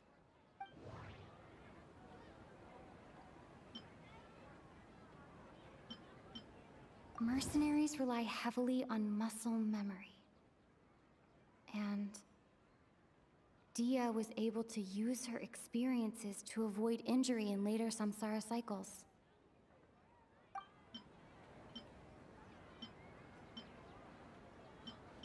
Okay, Nahida said, the Akasha relies on the power of a gnosis to operate, as it is the manifestation of the God of Wisdom's power. It compiles the wisdom of the entire populace, and it grants knowledge to the people.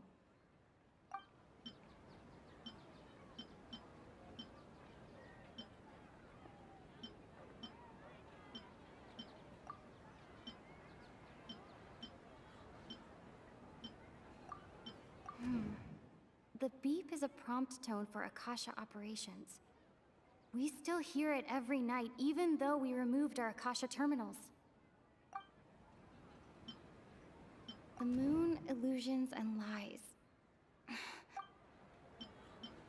We've already experienced the Sub-Zeru's festival many times.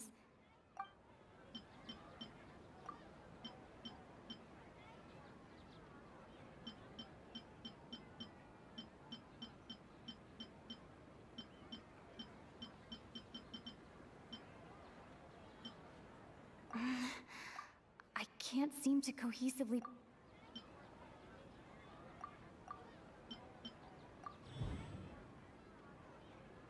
If all our memories of a day are erased at the end of that day, then we would unwittingly relive that same day again and again.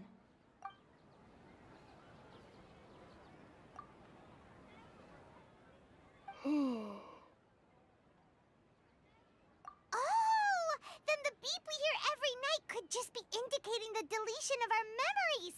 That's why when we wake up, everyone thinks the Sub-Zero's festival hasn't happened yet. It's already the next day, but everyone still thinks it's the day before. But muscle memory can't be erased. That's why Dia has been getting better at using her greatsword. Now everything makes sense. A brilliant deduction.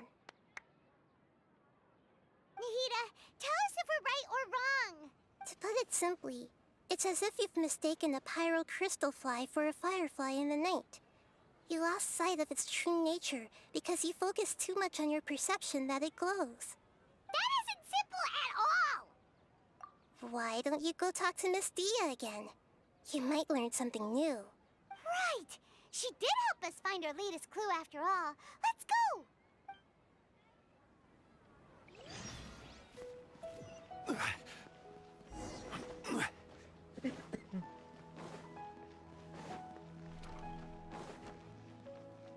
Doggo. Woof.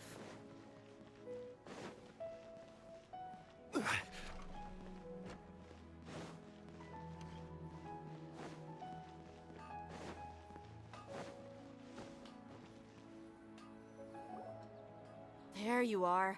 Really took me a while to find you. As expected, Dia also didn't get hurt today. Get hurt? Why would I? Don't underestimate me.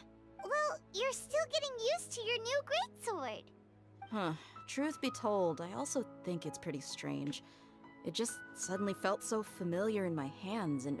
wait a second! How did you know I got a new greatsword to begin with? I didn't tell anyone about it. Traveler, could you explain the situation to her today? Paimon's gotten a little sick of doing it.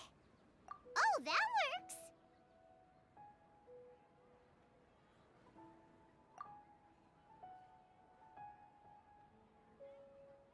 What happened to you guys while I was gone? Did you get brainwashed by some cult? Don't think too hard about it. Just take what we're saying at face value. Alright then, let me get this straight.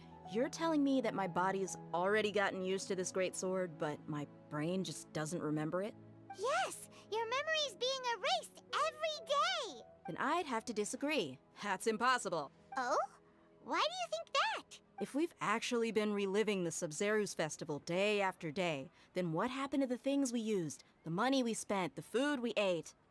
Common sense says my wallet should have emptied itself a long time ago. There's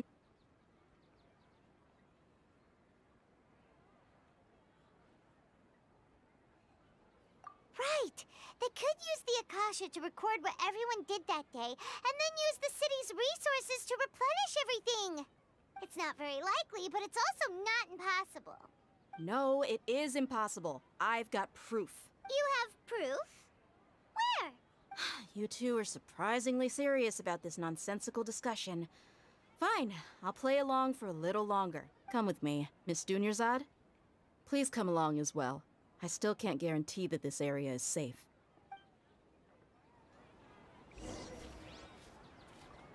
Paimon can't believe it's Dia who wants to show us something this time. 2 days ago, we were the ones taking her to see Dunyarzad.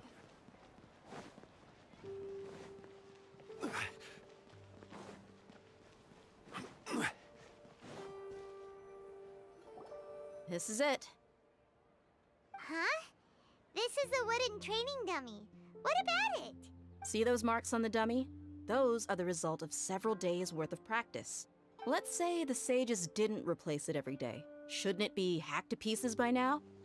That's true, but what if they did? Then the sages would have had to reproduce every mark I left during previous training sessions. I'm a professional fighter. My martial school has always emphasized the importance of refined control. The force, angle, and entry point of each strike is calculated and deliberate. That's why I remember every mark on the dummy, as well as my state of mind as I made each strike. It's just as they say, each swordsman has their own unique style, and even the same swordsman can't make the same cut twice. It would be impossible to copy these marks. Is it really impossible? What if they used some fancy machine to carve every single mark? People often say that a camera's photo can never replace an artist's painting because the former has no spirit to it. The same thing applies here. At a mere glance, I can differentiate carved marks from the results of combat training. Whew, I hope that cleared things up for you. Hey, is this that new brain exercise game that's been super popular with the scholars lately? It's surprisingly fun. Anyway, it's getting late. I should escort Miss Dunyarzad to Nilu's stage. See you later. Well, back to square one. Is our memory deletion theory also wrong? But at least we've reached some other conclusions in the meantime. Yep, that's true. So, can we think of any new ideas right now? Strange? Paimon feels like everything's been strange lately. Huh? Leaving the city? You're right! It's really strange how we never thought of such a simple solution! Many things should become clear if we can confirm the flow of time outside of the city. Paimon can't believe it! Did we miss this because we're tunnel visioning too hard on our other theories? Or because we're just too tired? How about we go back and ask Nahida? Maybe we've forgotten something about leaving the city. Okay, but what if I just tried to leave the city?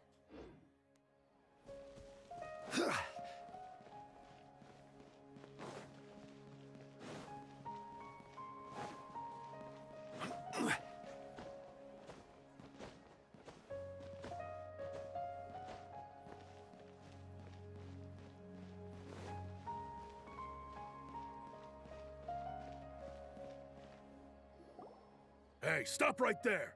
No one is allowed to enter or leave Sumeru City right now. Go away. Whoa, okay.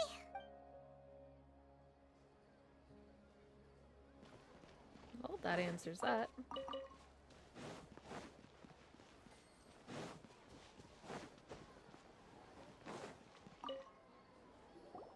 Nahida, we're back! You're back early today. Did you find something new? Sort of. We're mostly sure now that we're not in a time loop. And we also aren't in the real world. But at the same time, we have a new question. Leaving the city. As far as I remember, you've mentioned your plans to do that twice before. We did? But we don't remember anything. What happened after we talked about those plans? What did we say when we got back? Let me think. I don't think you ever actually told me what the outcome was. Oh, it's probably more accurate to say that both times you never came back the whole night. But you two sometimes stay out the entire night anyway, so at the time, I didn't think too much about it. It is true that sometimes we lose track of time during our investigations. Before we know it, it'll already be the next day. But still, neither of us remember anything about leaving town. Really? That's kinda strange. In theory, I should have already awakened all your memories. Yep, something here's definitely fishy. Let's get to the bottom of this tomorrow.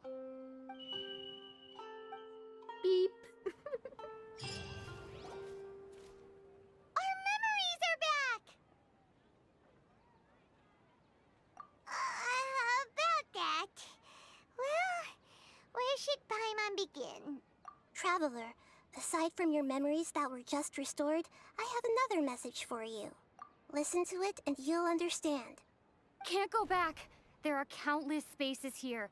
Our Sub-Zero's festival in Sumeru City is just one of them. Traveler, you should be missing 2 days worth of memories. Paimon will fill you in. It's time to carry out our plan from yesterday. Okay, let's go!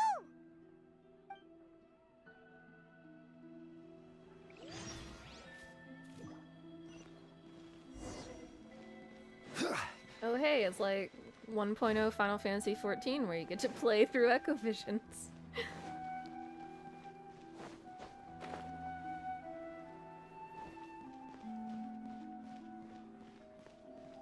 Doggo! Why can't we leave the city? What is the academia up to now? Don't ask me. It's not like I can tell you anything. This is a direct order from the Grand Sage. Just wait until tomorrow. I have a real emergency. My goods have already arrived at Port Ormos. If I don't hurry, they'll be stolen. That's your problem. Make sure you make a request in advance next time. But it's not like you can just predict business matters in advance. It looks like the Academia already announced a lockdown for Sumeru City today. How completely unsurprising. Let's go and question them. Hello, sir. Why can't we leave the city today? Here we go again. Don't ask me. I don't know either. We just received an order that no one is allowed to enter or exit Sumeru today. They didn't tell us anything else. So the Academia doesn't trust you at all. Angering me won't get you anywhere. If I had that kind of insider info, I would have left this stupid post long ago. It looks like he really doesn't know. If we can't get anything out of him, let's take matters into our own hands. Why don't we climb over the walls? Those guards can't be everywhere at once. This is a good spot, and the guard hasn't noticed us at all. Let's hurry! Huh? Why? Are you going to leave Paimon behind? We need someone to stay and witness events from this side. What if things get really weird out there and you get into some trouble? Then Paimon won't be able to help you. Oh, Paimon knows that Paimon can't do much, but we've always been together. If we leave together, it'll just be the same as before. Okay. Paimon will wait for you. Promise Paimon that you'll come back as soon as possible.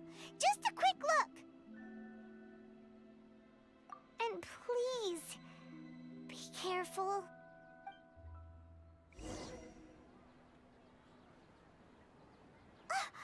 Memories!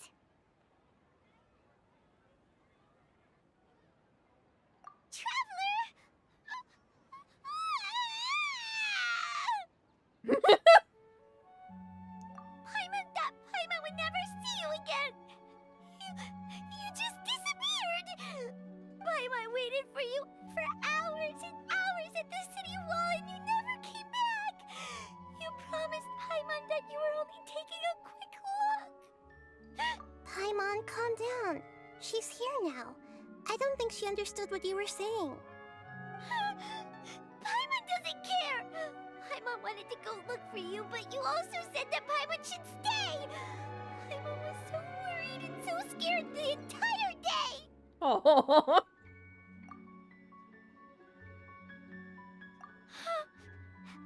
Okay. Paimon will forgive you. The most important thing is that you didn't actually disappear. Oh, Paimon was so scared that you had gone into another world. Okay, Paimon, can you tell us your perspective of what really happened yesterday? I see. Using two people's different perspectives. After that, you left the city. Paimon kept her eyes on you the whole time, but then you disappeared in an instant. No way! Paimon was watching you with the fullest attention. What's your perspective, Traveler? You sure you don't have any memory of this? I guess that explains everything. You also lost your memories the last 2 times you tried to leave the city. Those days' memories can't be awoken. So, if we leave the city, our memories will be completely erased? So they didn't just restrict access to Sumeru City. It really sounds like something big outside of the city is being hidden on purpose. But this way, we'll also never discover what's outside. Something like a message? But how can we send it back? Don't look at me like that. I'm not used to being stared at. Well... Okay. You want something that can pass on messages, right? Give me some time and take care of Dunyarzad for me. Yep, now we're talking.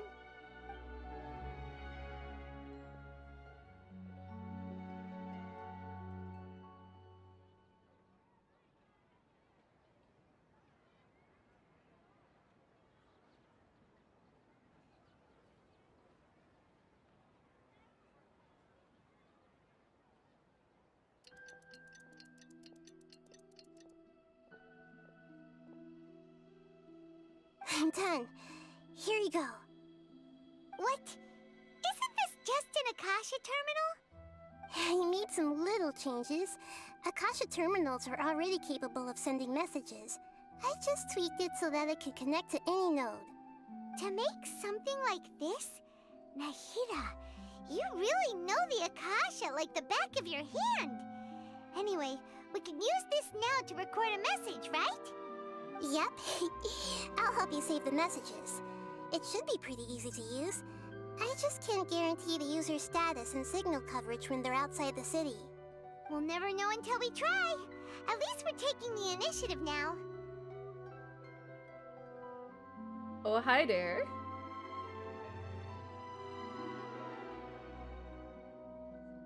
I like how you you started with spear and then you keyboard smashed.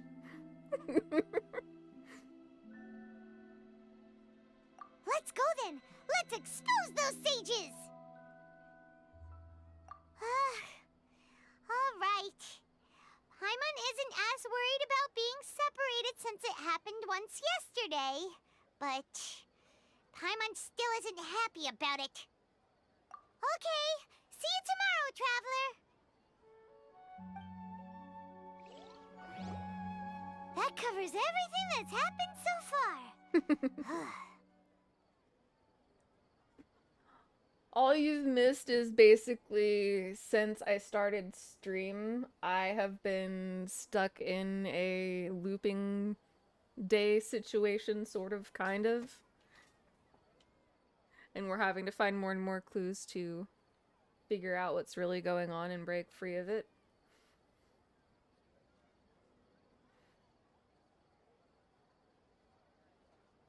Yes. Although the signal was choppy and had some interference, we still managed to receive 2 messages from you when you were outside. Oh, and you missed Dia and Dunyarzad being very lesbian at the start. Okay, now that you understand what's going on, let's hear the messages together.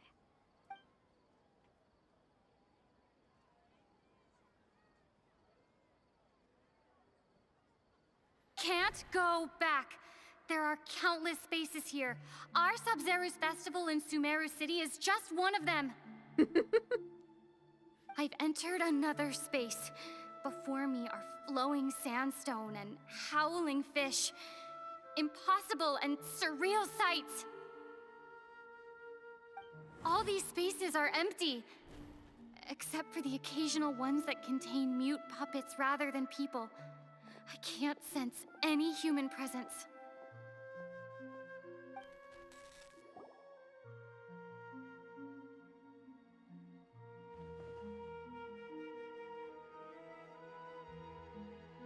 That's one heck of an info dump.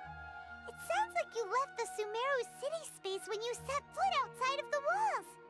But everything looked completely normal when Paimon was looking out from the inside.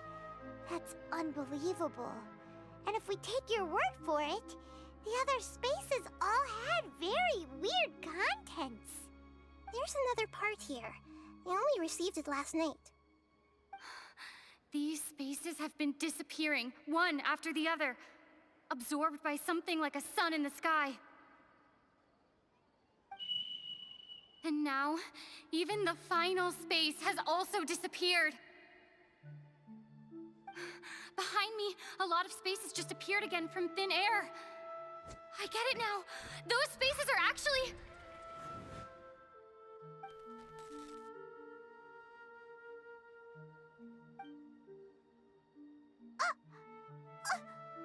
Why did the message end right there?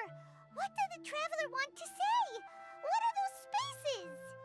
Probably because yesterday just happened to end at that moment. Oh, right. Paimon did hear a beep from the Akasha. Did it come from here or from the message? The message. It should have come from the Traveler's Akasha terminal.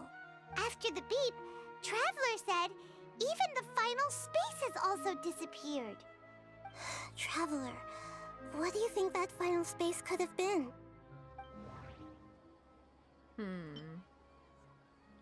My impression is that each day in this samsara only ends at the sound of that beep from the Akasha. Was that space actually the real world? But wouldn't a real space just randomly disappearing like that be catastrophic? All the bizarre spaces I saw outside the city had one thing in common: a lack of human presence.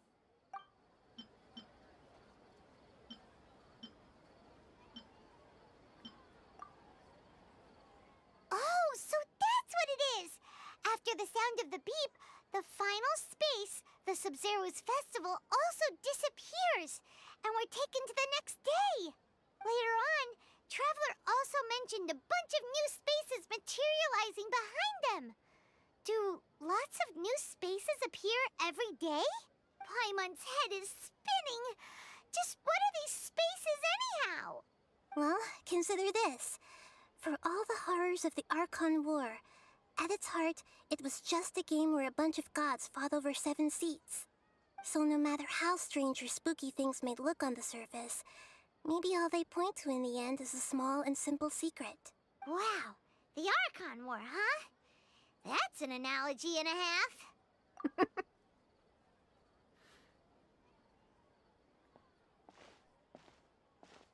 Hey, where are you going?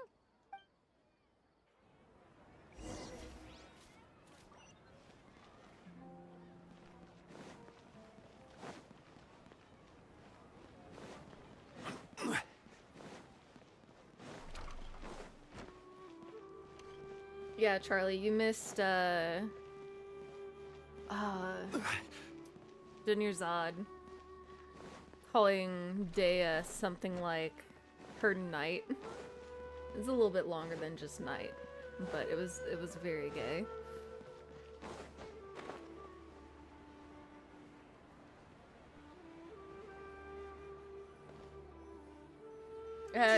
Knight in shining armor vibes. Alright then, Paimon won't disturb you.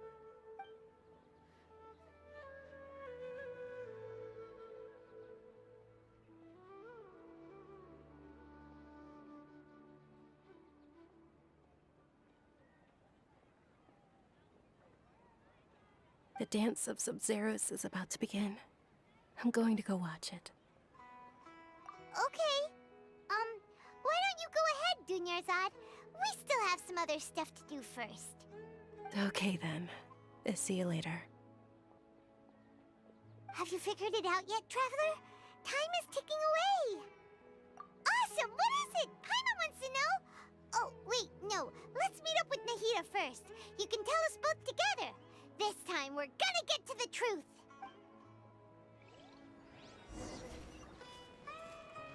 Is it going to be that easy, though? Probably not.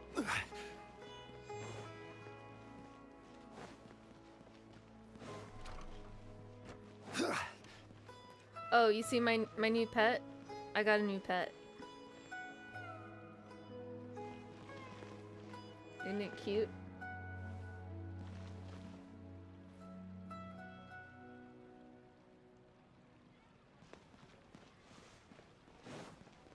I wonder if the treasures I discovered in my... Yeah, it arrived in my mail. I was like, oh my god, must use. I also got whatever this is. Ah, okay, it does. It's like a little firework thing. Okay, that's cute.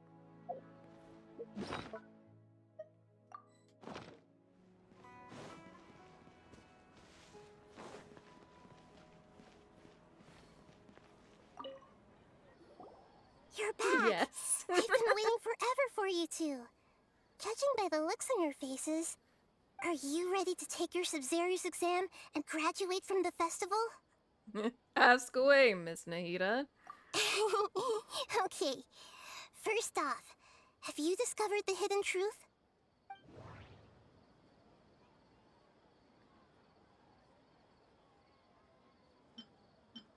Man. Okay.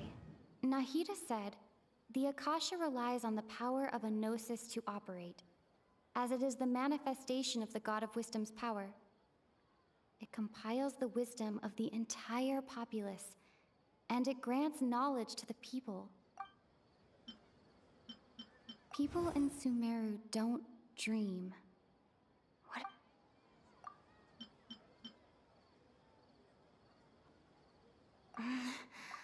I can't seem to cohese. Right. We've already experienced the Sub-Zero's festival many times. All the bizarre spaces I saw outside the city had one thing in common: a lack of human presence. Those spaces remind me of dreams, like the one I had in the Avidia Forest. Except these have no sign of human presence. The moon, illusions, and lies.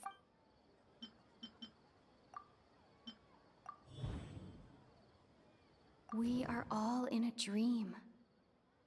It isn't that the people of Sumeru don't dream. Rather, the Akasha is taking their dreams from them. People in Sumeru think they don't dream, but the truth is the Akasha steals their dreams without them knowing it. And those spaces with no human presence are stolen dreams without their host. That would explain why they sounded so weird when she was trying to describe them. Huh. So people in Sumeru do dream after all. In fact, we're all in one big dream together right now. Correct answer. Now, how did you conclude that the Akasha is capable of this?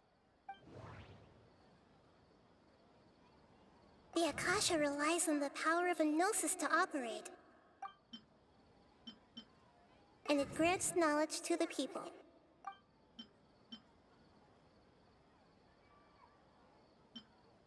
It is the manifestation of the God of Wisdom's power.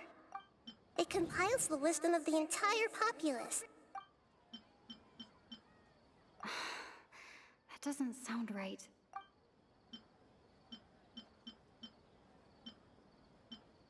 Oh, okay. Those dream-controlling creatures in the forest also get their power from the Dendro Archon, right? That would explain why the Akasha has the ability to control people's dreams, too. But is stealing everyone's dreams really how the Akasha compiles their wisdom? Isn't there anything more to it than that? Dreams are fantastical, complex, and full of imagination. People's brains are the most active when they're dreaming. In other words, dreams are rich bundles of human wisdom. So, in other words, the complete opposite of how Hypatia understood it. Paimon remembers her saying that the sages think dreams are foolish delusions, and the fact that no one dreams is a blessing from Greater Lord Rukkhadevata. So it was all a dirty trick? The real story is that the sages from the Academia are using the Akasha to steal people's dreams for their own use, huh? Oh? By the sounds of it, you understand the current situation pretty well. So then, what about the Samsara?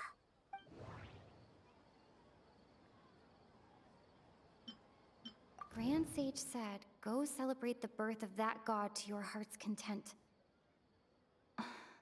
Did he mean something more? Those spaces kept disappearing before my eyes. But as soon as that beep sounded, many more spaces materialized. Those dreamscapes kept vanishing. But as soon as that beep sounded, more new spaces appeared.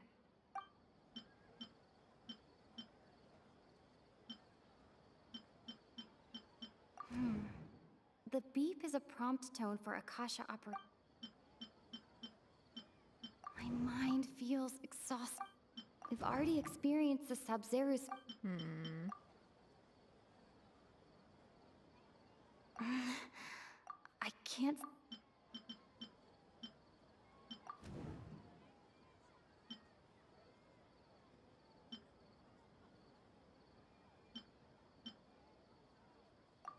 Correct. The Akasha is keeping each person's brain in a constant dream state, but also separating their consciousness from their own dream. Their disembodied consciousness is placed inside the collective dream of the Sub-Zero's festival along with everyone else's, while their now vacant dreams are harvested by the Akasha. No one is any the wiser as another day passes in the dream, and so begins another samsara cycle. People wake up to yet another dream about the Sub-Zero's festival.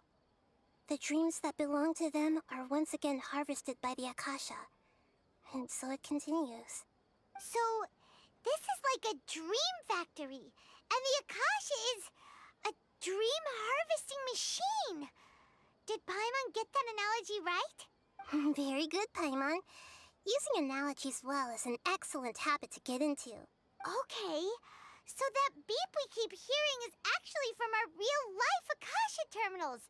Taking off our terminals in this dream doesn't do anything. All right, last question. Who am I? They say that alchemical divination is the Dendro Archon's divine revelation. So then, if Nahida has referred to herself as the moon... Now that I think about it, wasn't illusions hinting at the sage's deception of Sumeru's people? Now that I think about it, wasn't illusions a hint that we're all dreaming? They say that alchemical... So you noticed. I thought that one would be the hardest question. That's why I put it last. That wasn't hard at all. Even Paimon guessed that. Everything about you is different. We just didn't want to expose you is all. Now that you mention it, Nahida, you've been hinting to us since the very beginning. It's funny. Thinking back to when we were asking all over the place for info about Lesser Lord Kusanali. Paimon didn't expect to meet you like this. This doesn't seem like a good time. Yes, those can wait until we're back in real life. On the other hand, I'd be happy to answer any more questions you have about here and now. Oh my god, so many choices. How do the sages manage to keep people from noticing Firstly, this? this dream we're in is completely based on reality. People have already experienced this Sub-Zero's festival, so it would be very difficult for them to find anything that strikes them as surreal. Secondly, you're probably wondering why people don't have any memories from earlier samsara, right? That's because people don't remember their dreams most of the time anyway. And in any case, their actual dreams are being taken away from them by the Akasha. So whenever they wake up in this dream of the Sub-Zero's festival, they don't remember anything from their previous identical dream. That reminds Paimon. Traveler had a dream when we were in the Avidia Forest, but couldn't see what it was about after waking up. Is that an example of what you mean? Yes. Only after receiving the blessing of Dendro can a person gain the Dendro element's dream-enhancing power. That explains the feelings of deja vu. Meanwhile, everyone else has no idea that they are in the Sub-Zero's festival samsara, while their dreams are stolen from them over and over again. You asked me this question before. My answer was, it would literally blow your minds. Now that you know this is all a dream, this answer should hopefully make more sense. Have you heard the saying, don't wake a sleepwalker? Likewise, if someone suddenly had told you all this instead of you learning it on your own, your notion of reality and dream would be thrown into irreversible confusion. I couldn't expose you to that kind of risk. That's why I could only give you very subtle hints and some suggestions. Long story short, I'm really sorry I had to keep you guessing. Can humans really keep dreaming forever like this? Will it ever end? And if so, when? You might say your mental fatigue has already answered this question. Eventually, there's only so much that people can tolerate. Especially those whose health is compromised to begin with, like Dunyarzad. This relentless exploitation takes an even harder toll on them. People's lives are at stake here, and nobody knows a thing! We've got to put a stop to this! I know, right? Why did they have to base this dream on my birthday? Could it really just be a coincidence? Even you don't know the reason? Wow, now that's strange. The Academia sages are determined to harvest lots of dreams in a short time, no matter the cost. They have to be up to no good. Unfortunately, I don't know anything about it. Traveler, do you have any information?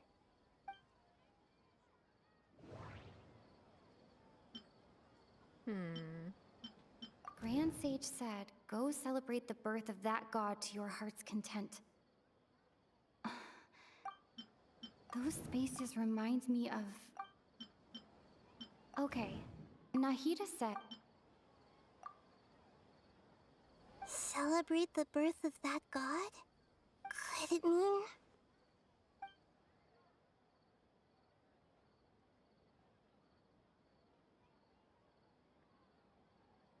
deceiving the people of Sumeru with no regard for their safety.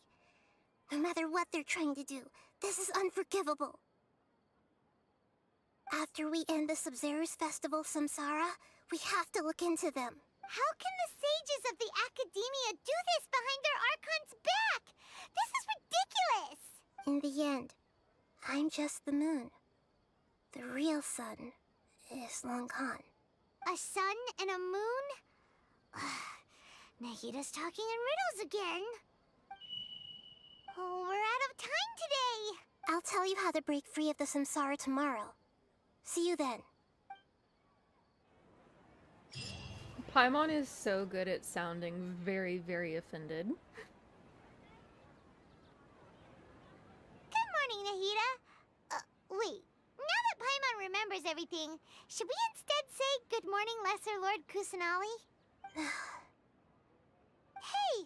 What's wrong, Nahida? You don't look too good. I'm afraid that what you're thinking right now is correct. Did Dunyarzad already disappear? No way! Are we too late? The real Dunyarzad's consciousness has indeed disappeared. It can no longer endure the constant dream harvesting. We were so close. I can't believe it! Wait, so what about that other Dunyarzad? Just what is she? Is she also going to disappear? She's actually something like a puppet, but not completely. The real Dunyarzad's consciousness could no longer keep playing her role in this dream, so another Dunyarzad appeared to replace her in the dream. Just like the grass and the trees, that Dunyarzad is just a building block of the dream that helps to keep it going. But personality-wise, she's nothing like the real Dunyarzad. Puppets are stiff, and can't copy a living person's vitality. After all, they're just there as filler. You know, speaking of which, the old Dunyarzad might not have been too different from a puppet. Dunyarzad truly believed that she met you within her consciousness, and it was you who inspired her. So you do remember her after all. Yes. Back then, her family was overly protective of her. No one cared about her personality or thoughts. It was as if she only lived to stall her Elazar. I just gave her a little wisdom so she could look at life in a new way. So that she could be her own person. But even so, she's still... far from it. I'm still a long way off from being a real Archon. I couldn't even save her. If I were a competent Archon, I wouldn't have let my most faithful follower die at the Sub-Zero's festival with so many regrets. Please don't beat yourself up over it, Nahida. It's the Sage's fault, and theirs alone. I'm not beating myself up. All I did was to rationally observe the distance between myself and a real Archon. Don't be like that, Nahida. Even real Archons are still allowed to be sad. To prevent more tragedies like this, we must end the Samsara as soon as possible. Great, but how do we do that? Although the Sub-Zero's festival dream is under the Akasha's control, only humans can dream. Even the Akasha is unable to create them. That means this dream belongs to a host who created it. Huh? So, how should we find that person? Time to go stab a sage. Well, if this is someone's dream, then everything here must come from deep within their consciousness. Which means, with the power of imagination, they can change anything in this dream. Imagination? What do you mean by that? Imagination means breaking through what you perceive as normal. Like when the server at a tavern brings a plate to you, you'd naturally assume that food is on it. However, if you're the dream's host and you become aware that you're dreaming, when you imagine gold and more on the plate, the dream will respond in kind, and the server really will bring you gold and mora. But right now, our host is unaware that this is a dream. No matter how many times they're served, it will always be food. Find some way to make that person realize that they're dreaming. Usually, once that happens, the person will wake up and the dream samsara will be broken. I don't like the usually there. How are we going to find them, though? If it could be anyone, it'd be like looking for a needle in a haystack. And even if we did find them, how are we supposed to make them realize they're dreaming? After all, like you said, don't wake a sleepwalker. It's extremely difficult, yes. But the only ones who can do it are you two. Remember, everything you've achieved up to this point has all been for the sake of finding the host and ending the samsara. As for me, during this time, I'll be out of town. Out of town? Are you going to that place full of dreams where the traveler went? Yes. I want to try something. There must still be a small wisp of possibility. Hurry and go. Dreams are supposed to be fantastical, romantic, and full of pleasant surprises. Unnecessary things like this samsara need to end. Paimon's still a little upset that we've come this far only for Dunyarzad to... She was such a good person, with such a simple wish. But fate was against her. Well, it's fine because Nahida just went to go and try to save her consciousness, I'm pretty sure. Yeah. Saving Dunyarzad is what kept us going this whole time. But we mustn't lose hope, Traveler. Dunyarzad would definitely want to see us save everyone else. So let's break the samsara for her sake. Paimon's wondering, do you think the sages would get one of their own to be the host of this stream? Feels like it would be easier to control it that way, no?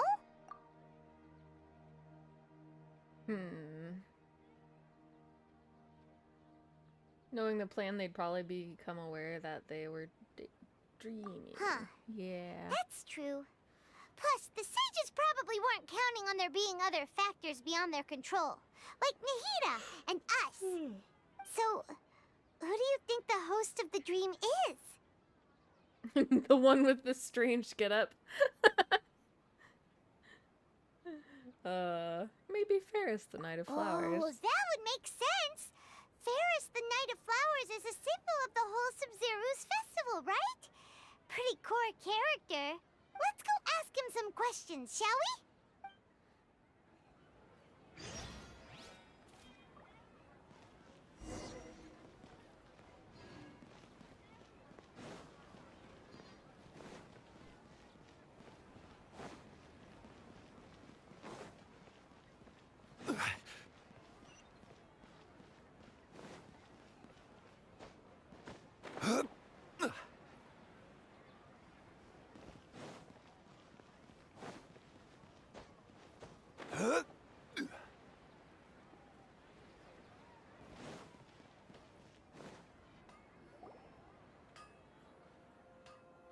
You're back.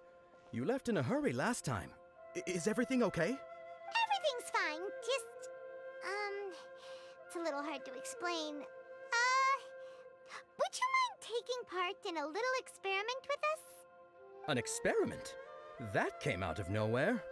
I'm listening, though. What do you need me to do? Could you make a wish? You want me to make a wish? Is that a new Sub-Zero's festival tradition or something? Less questions, more wishing! Okay. Okay. My wish. Okay. I'm a little nervous saying this out loud, but I want Miss Dunyarzad to be happy. Oh. Well, now I'm sad again. I noticed earlier that she looked a bit down, and she wasn't really talking to anyone. She just doesn't seem like herself. She's always so gentle and kind, and all the kids love her. I've also wondered if the reason she asked me to be Fairest Knight of Flowers is because I'm special to her, or something. So, you have a crush on Dunyarzad? Oh, is it that obvious? After what I just said, I guess it is. When she placed the hat of the Knight of Flowers onto my head, she said to me, I want everyone to have a happy Sub-Zero's festival. What she didn't realize was that I'm not that interested in how everyone else feels. In that moment, I just wanted to be her Knight of Flowers for the rest of my life. 50 years, 100 years, I'll serve her till the end of time. Okay, yeah, that was a bit much. Felt like the right moment to get it off my chest, but that was pretty embarrassing. Okay, I'm ready to make my wish. I would like Miss Dunyarzad to appear in front of me right now with a smile on her face. Here goes. Please come true. I'm gonna open my eyes. Oh, you're... What? Fucky? Sorry, but only one portion of Yalda candies per person. Back home you go. Nice try, you two. Anyway, never mind. I don't need to see her appear right in front of me. As long as she's happy. Guess he isn't the host of this dream after all. Should have expected it wouldn't be this easy. Maybe it's Nilu.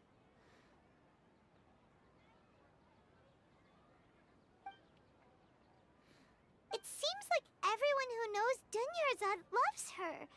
But none of them has any idea that she... My lady, step back. That sounds like Dia! Oh, right. This is when Dunyarzad bumps into the kidnappers. Huh? But Dia can handle them. Hey, Traveler!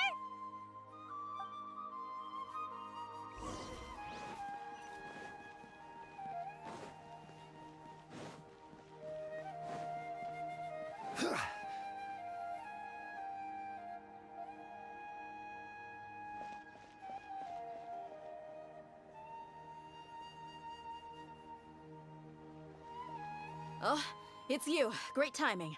Please take... Hey, this is my job. The homie Yannis pay me, not you. You... Fine, alright. Knock yourself out. Why are you so worked up anyway? It's not like I don't trust your fighting skills. Anyway, watch yourself.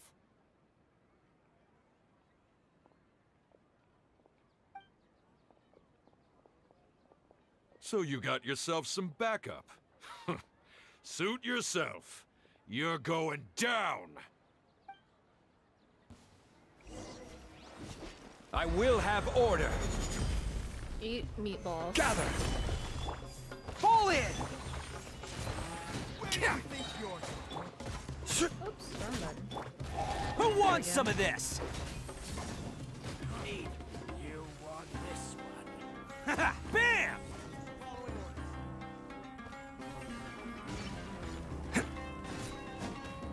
Can't catch me. Cha! Let's roll! Order guide you. Stabilize. Charge!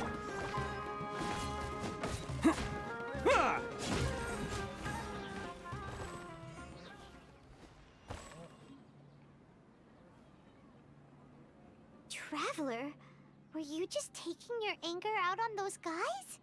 Yes. You and Nahida both. Dunyarzad wouldn't want to see you two like this. Oh, and speaking of her, Paimon just remembered something. Remember how during the first Sub-Zero's festival, before the Samsara started, we came here with Dunyarzad because she wanted to pick something up?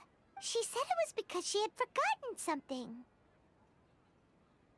Okay, so Paimon's memory is working so far. Anyway, Paimon also remembers that she is staying somewhere around here.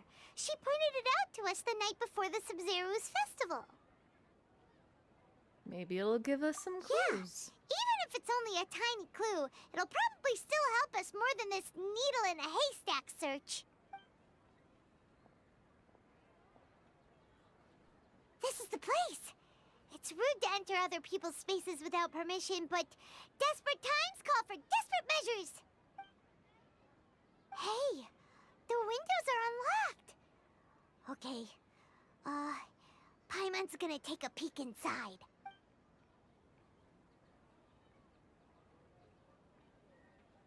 This was only a temporary residence, so there was pretty much nothing inside except this book on the table. Should we open it?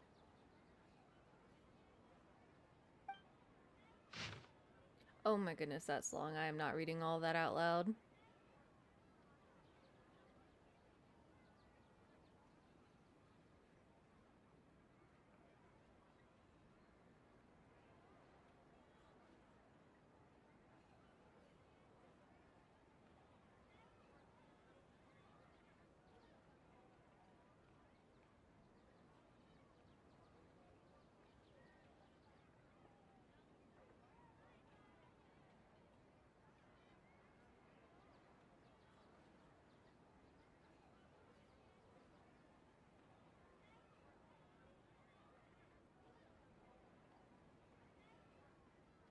Aww. It's all stories about Lesser Lord Kusanali to help us. And I'm sad again. Wow. Dunyarzad wrote all of this. Sounds like she was always thinking of us even while we were away. Even though she was also busy preparing for the Sub-Zero's festival and had all her health problems to worry about. She must have wanted to give this to us as a gift on the day of the Sub-Zero's festival, right? If we hadn't found this book, we never would have known. But now that we know, we can't even thank her. Hey! Where are you off to now?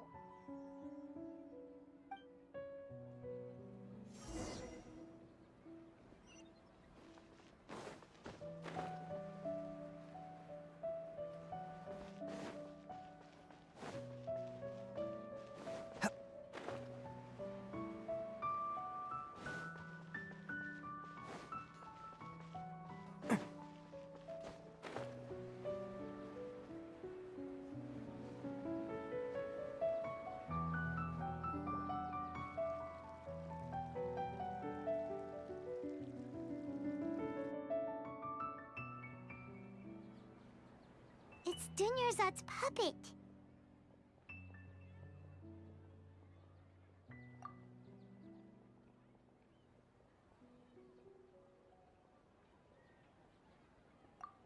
Traveler? You must be exhausted. Come to think of it, we've been stuck in this place for a really, really long time. Heck, even the last time we were chatting happily with Dunyarzad feels like an eternity ago.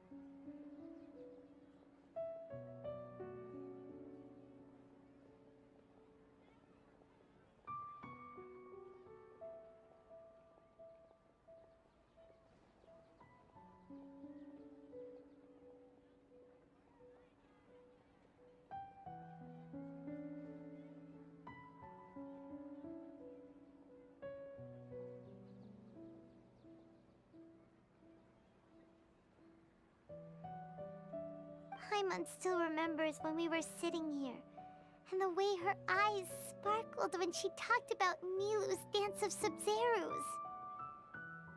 There will always be frustrations in life, but I know that the point of living is not to leave behind any regrets.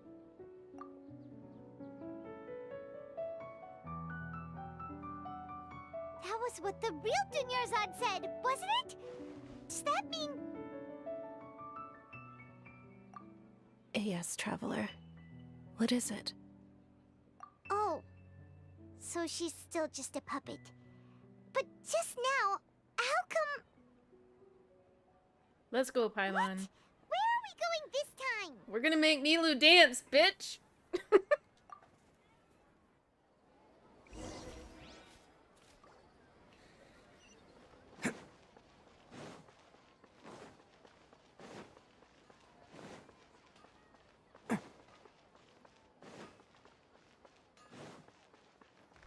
Can't catch me.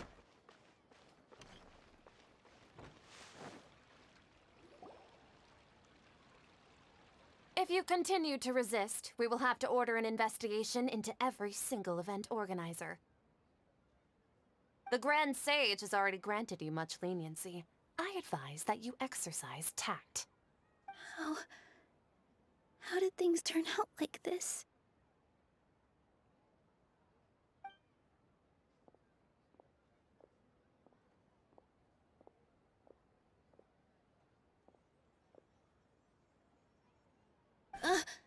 Traveler? You don't have to get involved. He's a sage from the academia. I don't want to drag you into this. Traveler? Traveler? What the heck are you doing? If you get arrested by the academia, that's another day gone to waste!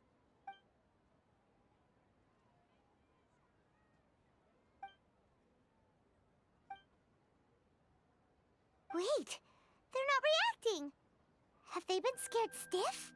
They're puppets. Oh, of course! If this is the sage's plan, they wouldn't put themselves through this. So they're just substitutes. What is this? What happened to the Grand Sage and his entourage?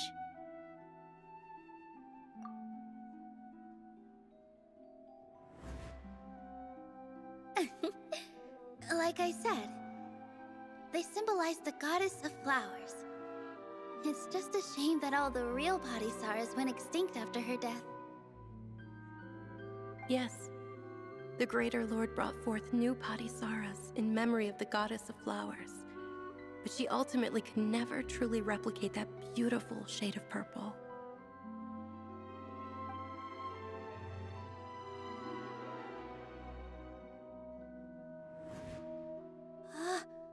That beautiful shade of purple. Aren't these flowers real Padisaras? Just like the ones from the legend? I didn't even notice. Dunyarzad, did you find these? But didn't you just say all the real flowers went extinct after the goddess of flowers passed away? So, how? Yeah. What's going on here? Huh? You guys are acting weird. But okay, I'll try.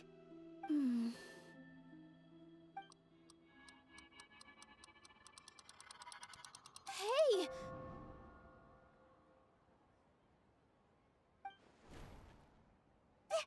They disappeared! So Nilou's the host! What a surprise! Purple Padisaras don't exist in the real world anymore. But in Nilou's subconscious, they can appear as decorations on the stage.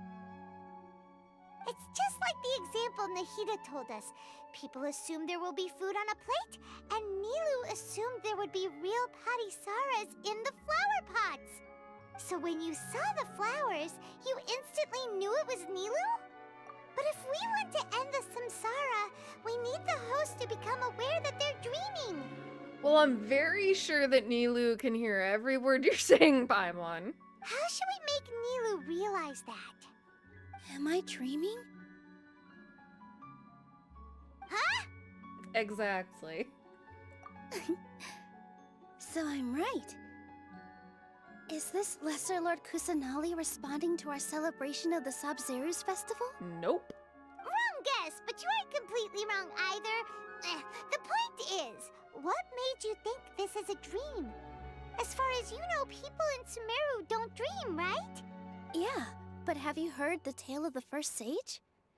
To prevent a calamity, he went on a journey to find the Dendro Archon.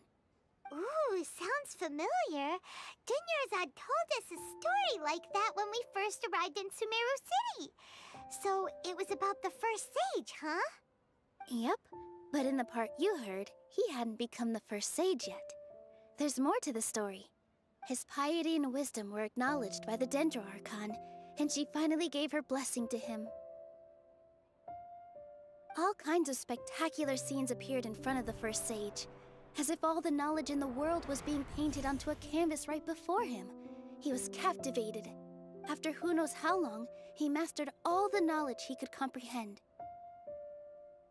Afterward, he said to the Dendro Archon, "I miss my parents, my wife, and my children.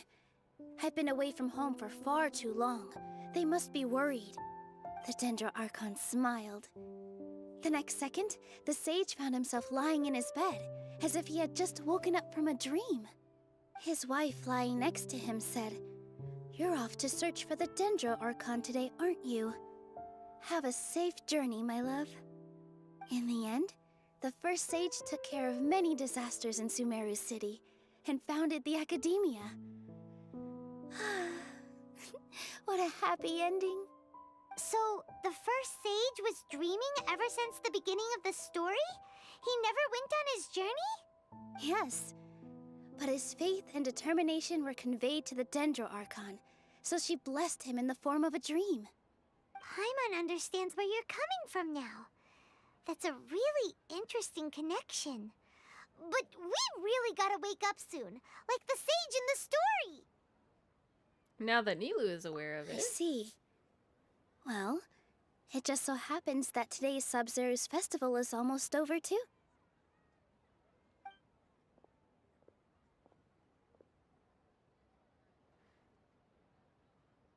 Since we're in a dream, let's make this final dance of Sub-Zero's as beautiful as we can. Hey, Kona. Yeah, you could.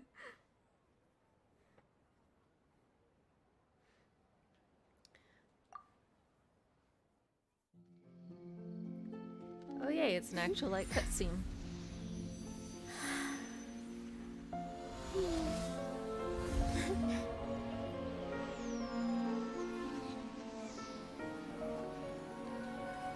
The wait is over, everyone. I dedicate this to our god, the Dance of Sub-Zeros.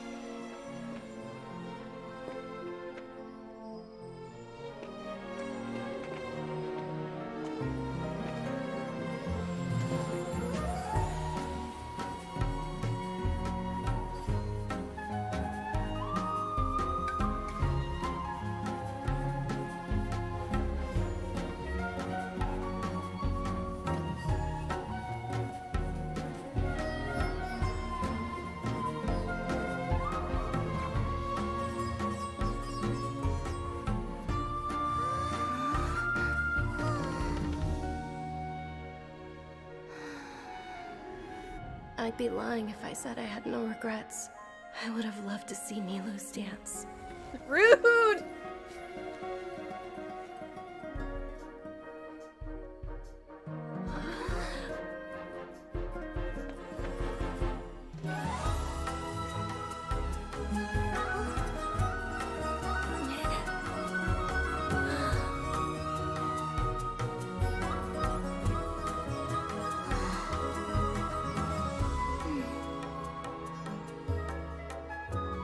Why they gotta hurt me like this?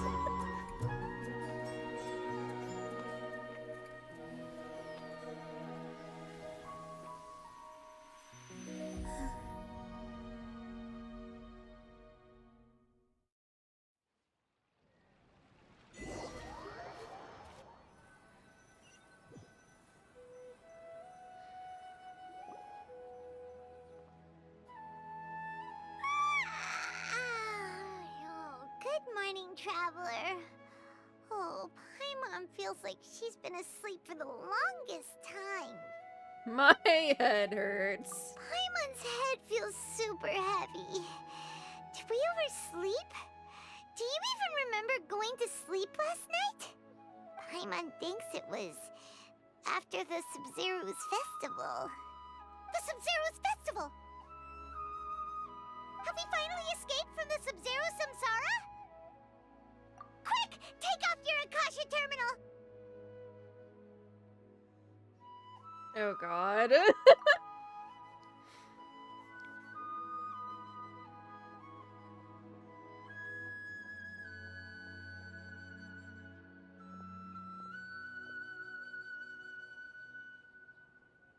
She's not in her room. What happened? Huh? What usual spot?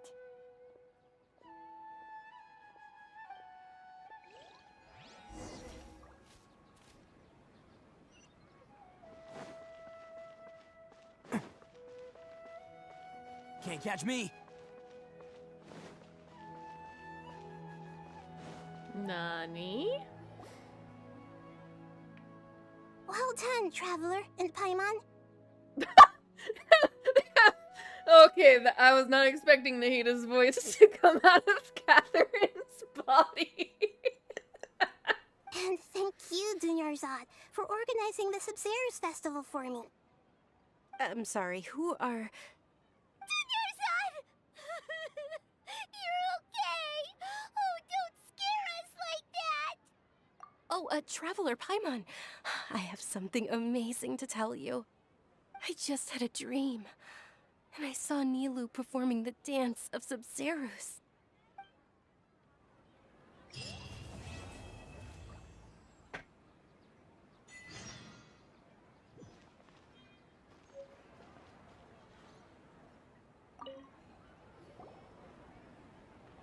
You're actually Nahida, aren't you? Paimon felt like Catherine was acting weird when we met at the Sub-Zero's festival. And... Dunyarzad, did you save her? It's a really long story. We shouldn't disturb her. Her consciousness is still weakened. Let's chat somewhere else. How about by the Traveler's favorite bench?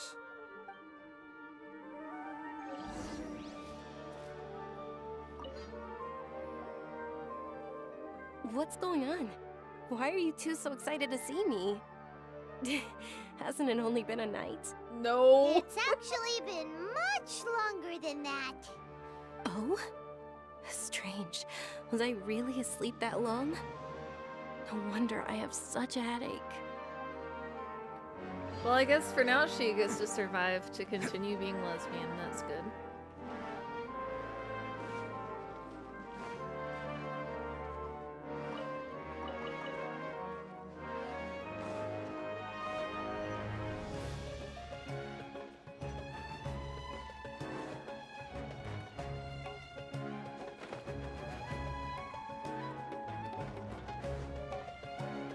Random messages from Bacon.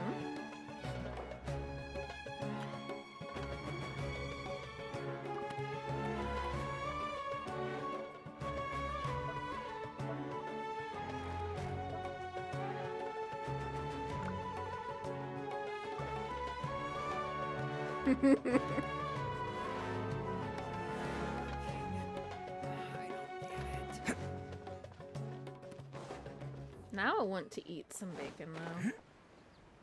I didn't really get to eat most of my breakfast because the place we got our food from didn't make it correctly, so I haven't had a full meal today.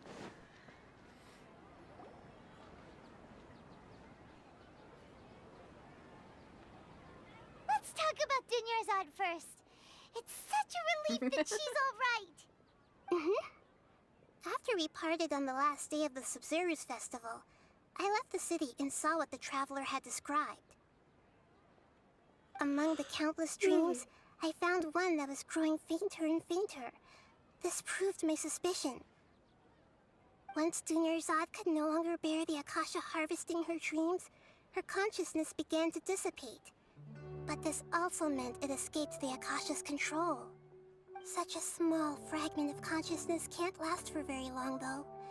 It will return to its original dream, where both will gradually fade until they completely disappear.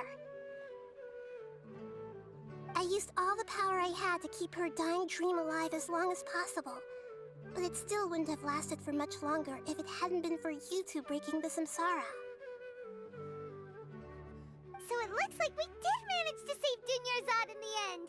And not a moment too soon. A very happy ending, except we know it's not actually over yet. Why are you two smiling so happily? I thought you'd be so moved that you'd start crying. I need to spend more time observing human emotions. Both are fine. Everyone reacts differently. Alright, you two must have a lot of other questions for me, right? After all, you saved my faithful believer. As your reward, I will answer any and all questions. About what I saw in that dream at the Avidia Forest. At the Avidia Forest, there was this incense that made the traveler fall unconscious and dream of a huge tree and a red sky. You also heard someone's voice, right? It said world and forget me. Yeah, so you do know! We've been wanting to ask you what that was about, and if the red sky was related to Conria. It seems like the traveler established a connection to Irminsul. Yeah, same. That was a message left by Greater Lord Rukkhadevata's residual consciousness in Irminsul. Perhaps her last memory before she died. As you two probably know, Greater Lord Rukkhadevata disappeared after the disaster in Conria. The timings of these events do line up, so your suspicions are reasonable. A message from Greater Lord Rukkhadevata? We thought it was from the Scarlet King. The Scarlet King? That god who died even longer ago? Some present-day desert dwellers still worship him. You probably just heard some of their conspiracies. Okay, so what does the message mean? I still haven't managed to decipher it. Even the Akasha isn't currently capable of doing that. Greater Lord Rukkhadevata's residual consciousness in Irminsul seems to be contaminated with something that has a very dangerous aura to it. Many devoted scholars go mad as soon as they connect their consciousness. I've warned the Academia about this many times, but people still keep falling victim to it. But I believe this is the key to saving Irminsul. That's why I've kept trying to decipher it. So the tree in the vision was Irminsul? Oh, Tainari also said that Irminsul is sick! Is it because of the contaminated consciousness? But even if you can't figure out what that vision was all about, it seems like our search for you was all in vain. The Traveler wasn't affected after coming in contact with that consciousness. I've never seen anyone like that. With you here, we may have a chance at deciphering it. No, we must decipher its secrets. I've already eliminated all other factors that might affect Irminsul. This is the only one left. This puzzle has life and death at stake. It could determine Irminsul's fate, as well as Tevat's. Why do you look like Catherine? To be accurate, I'm using the Akasha as a medium to occupy Catherine's consciousness.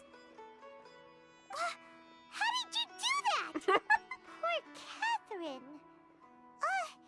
Does this mean you can also occupy other people's consciousnesses? Theoretically, I can enter anyone's mind as long as they're wearing their Akasha terminal. The Akasha is the legacy of Greater Lord Rukkhadevata. As Lesser Lord Kusanali and the first Akasha terminal, my consciousness has always been linked to the Akasha. I've always respected my people's free will, so I've never actually occupied their consciousness. When necessary, I just borrow this bionic Snezhnayan puppet. Hold on. Did we just learn some deep, dark secret? So Catherine is... No wonder Paimon felt something was off about her. What about your own body? Why do you need to borrow other people's? Don't you live in the sanctuary of Surasthana? That story begins a long time ago. After Greater Lord Rukkhadevata disappeared, the sages found my newly born self and took me back to Sumeru. At that time, I was young and weak. The sages kept me in the sanctuary of Surasthana, ostensibly for the sake of protecting me. But I've hardly heard from them since. Oh yeah, like, back at the start of the game, I was like, oh yeah, Catherine's definitely a robot, because if you kind of lurk around her general vicinity, you'll hear her say like a single word that's very like computer sounding. I forget if it's like updating or downloading or something, but it's kind of like in that vein. And it's just like, yeah, that's not normal. However, yeah? I do understand that they had hoped to find Greater Lord Rukkhadevata instead of me, a symbol of her passing. So, the sages basically put their new Archon under house arrest? How dare they! Why don't you teach them a lesson, Nahida? Paimon? In some ways, they aren't wrong. Greater Lord Rukkhadevata was omniscient and omnipotent. Even after her death, the Akasha is still empowering this nation. And I'm still really far away from being able to call myself the God of Wisdom. Moreover, the Academia is also more proficient at governing this country. My existence has little meaning. To me, you're already an excellent Archon, Nahida. It's okay. Yeah, you got a lot of believers. Just look at the Sub-Zero's festival. Everyone who showed up truly loves you. Thank you for the kind words. But I honestly don't need physical freedom as long as I can connect my consciousness to the Akasha. Trying to find a way to save Irminsul is my life's mission and top priority. I will work on that, and try to live up to being a deity in the meantime. Every once in a while, I will also take up the duties of the God of Wisdom and enlighten a lost soul here and there. Doing all that should be enough. About the sage's plan. There's never been any big problems with the Academia's governance of Sumeru. This is the first time I've seen them step out of line.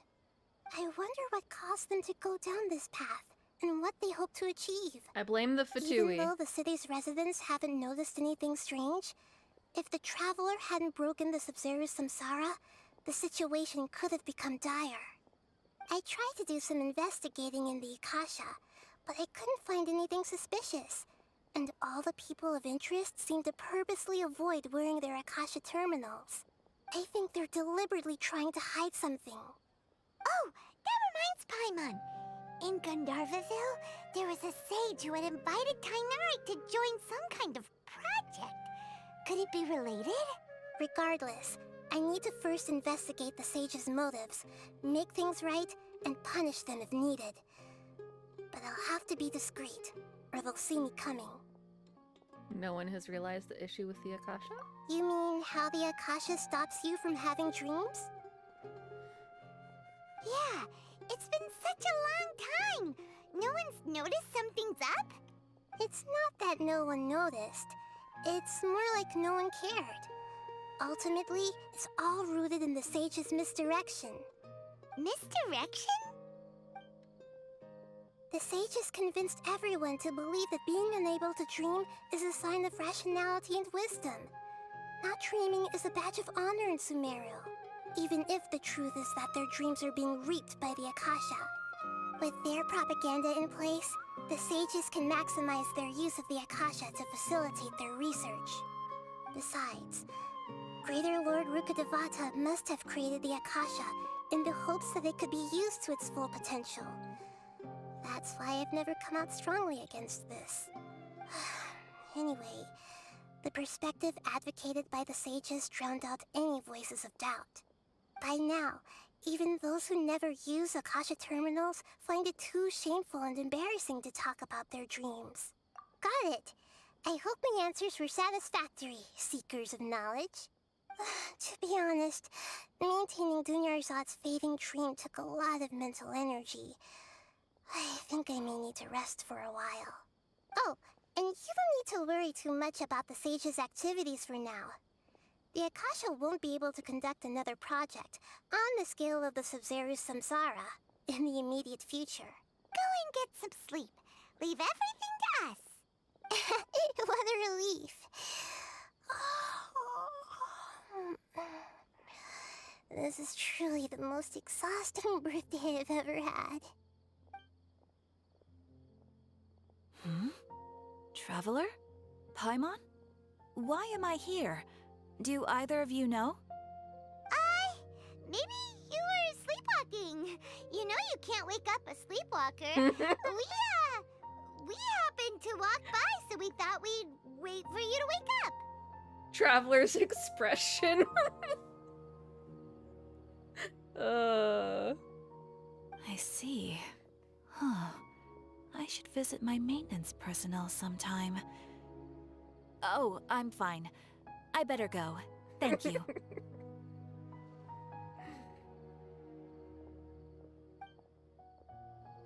We've spent quite some time in Sumeru City, but ever since we last said goodbye to Lesser Lord Kusanali, we haven't heard anything from her.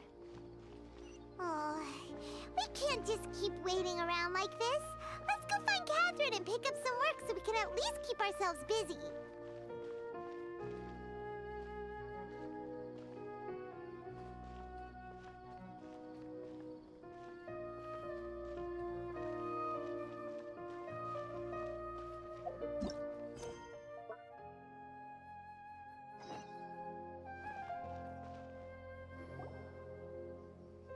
Burb. Bye, Burb. Ad Astra Avisask. We meet again, you two. Hi, Catherine. Do you have any commissions for us today?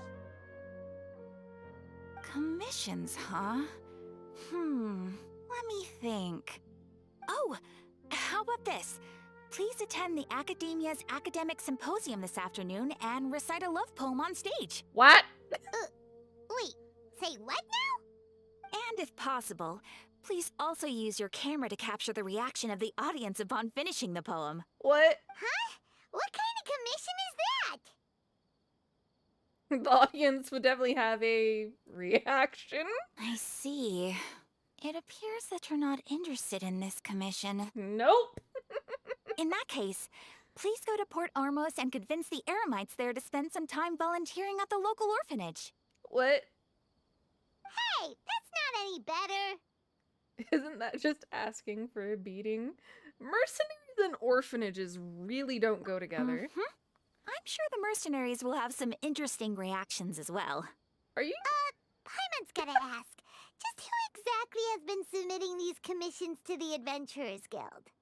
Oh, the commissioner? Well, actually, I just wanted to see the two of you in action. You're Nahida, right? Was it so obvious? I was hoping you would actually take one of those commissions. God. That kind of chance to observe humans doesn't come by often. Ah, so it's Nahida. Paimon just knew Catherine wouldn't crack those kinds of jokes. When did you get into her head? From when she said, Ad Astra Abisask? So it's been you this whole time? Are you done resting up, Nahida? Yes.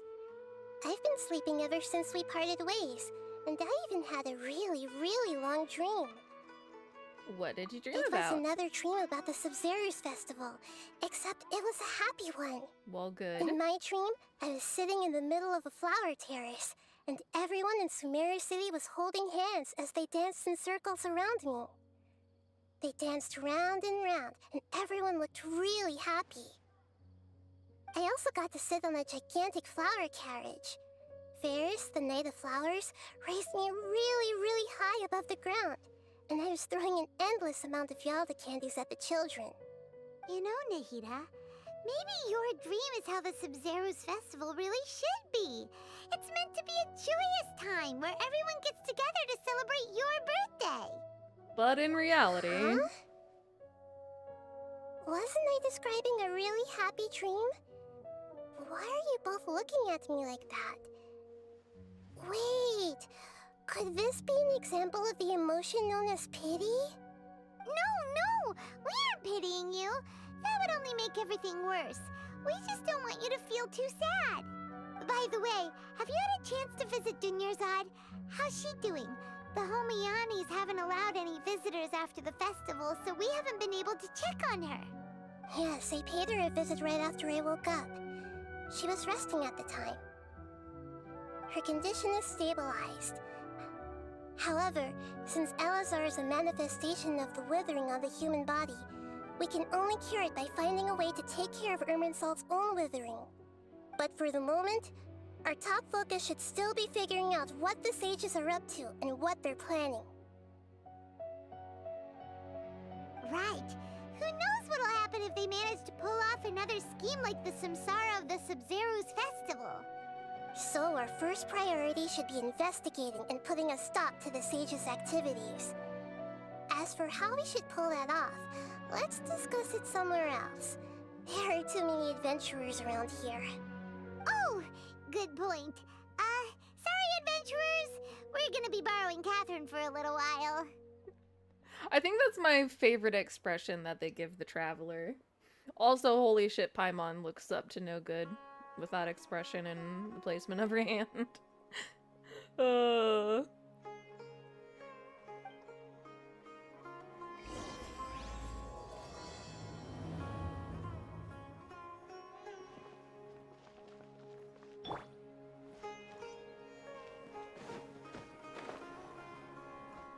Let's continue our chat here. Oh, literally like 5 feet away? Okay. Okay, so do you have any ideas on how we can investigate the sages, Nahida?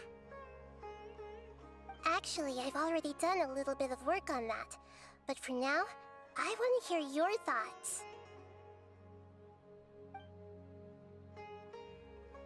Possess a key figure in the academia? Possess a student and infiltrate the sage's quarters. We could grab someone close to the sages and question them.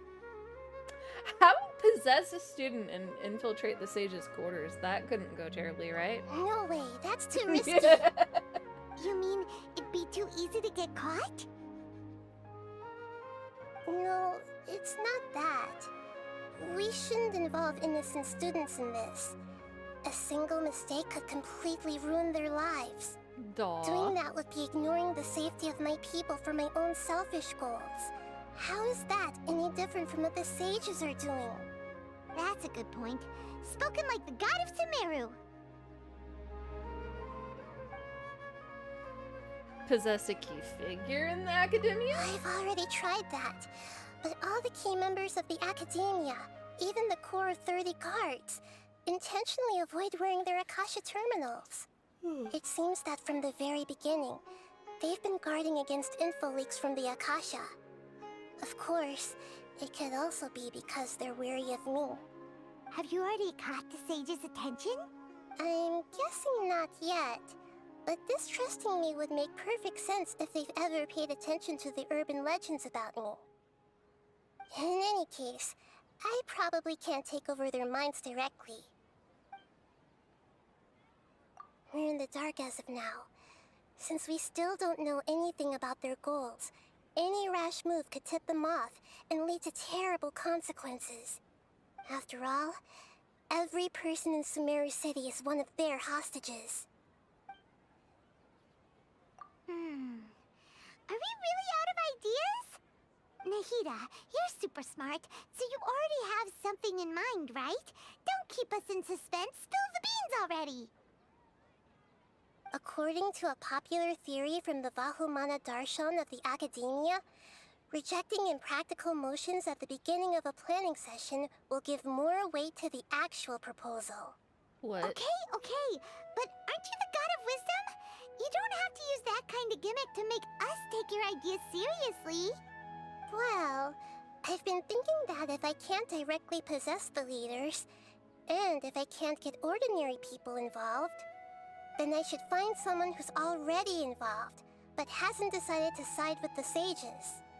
You're saying we should recruit a spy? That does sound like it could work. Oh, before coming back, we met someone named Alhaitham. He seems like he acts alone, and he likes doing stuff behind the Academia's back. They probably aren't in cahoots. Actually, I already have someone in mind. Do you still remember that female scholar named Setaria? Setaria? Paimon remembers now. Isn't she the one who's always trailing behind the Grand Sage of the Academia? We ran into her basically every time the Sub-Zero's festival repeated itself. You could even say we're old enemies by now. Paimon still remembers the smug and mean way she always spoke to Nilu. I've always liked observing all kinds of people, and Setaria has always stood out from the crowd. She was born in the desert and was hailed as their greatest genius. Her academic gifts allowed her special admission into the academia, and also gave her the opportunity to serve as the sage's assistant. Oh, Paimon didn't know she was from the desert. She must be pretty special then. Paimon feels like most of the desert dwellers around the city are working as mercenaries. The name Setaria means star. When she lived in the desert, she shone like the brightest star in the night sky. Later on, she was chosen by the sun. The star was given a place in the daytime sky to complement the sun's dazzling light. Soon after, the star witnessed the sun scorching the earth, which brought forth many disasters. The star began to waver. Instead of staying beside such a sun, wouldn't it be better to return and light up part of the night sky? But in the end, she couldn't give up the radiance of daytime. To cope with her shame, the star buried her guilt and closed her eyes. Those are Setaria's true thoughts, right? From the sound of it, Setaria's just hung up on the research opportunities here. But she doesn't really support the academia. She still feels guilty about not doing more for the desert, right? She's just running away from her problems. Indeed. When they are presented with complex moral issues, many people will simply plug their ears and go with the flow until the problem can't be fixed anymore. She's suppressing a lot of guilt, but before she realized it, she had already become the sage's accomplice. She can't deny her part in their schemes anymore. Sounds exactly like the person we need. Right. We must somehow make her face her problems again. That way, not only can we get useful intel from her, but she can also use it as an opportunity to redeem herself. From my past observations, Setaria will take a day off from the academia every 10 days to do some shopping in the city. Tomorrow afternoon just happens to be a shopping day for her. That'll be our chance. To prepare, let's go check out some of her favorite spots, and have a quick chat with a few of the vendors there.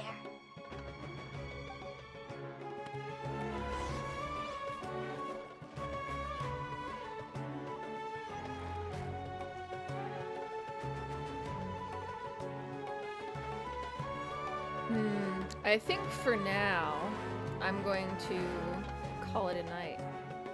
Because I want to get some food, and it's almost 2 a.m. And I do have lore lines and then raid tomorrow. / today, because time and all that. And I need to actually, like, cook food if I'm gonna eat. So I'ma call it there. And let's see.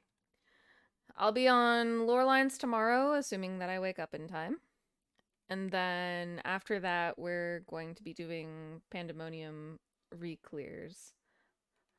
So if you want to join me for that pain and suffering and the P8S prog that comes after that, assuming that we don't spend forever on re-clears, then I'll be doing that at like 3:30 p.m. EST.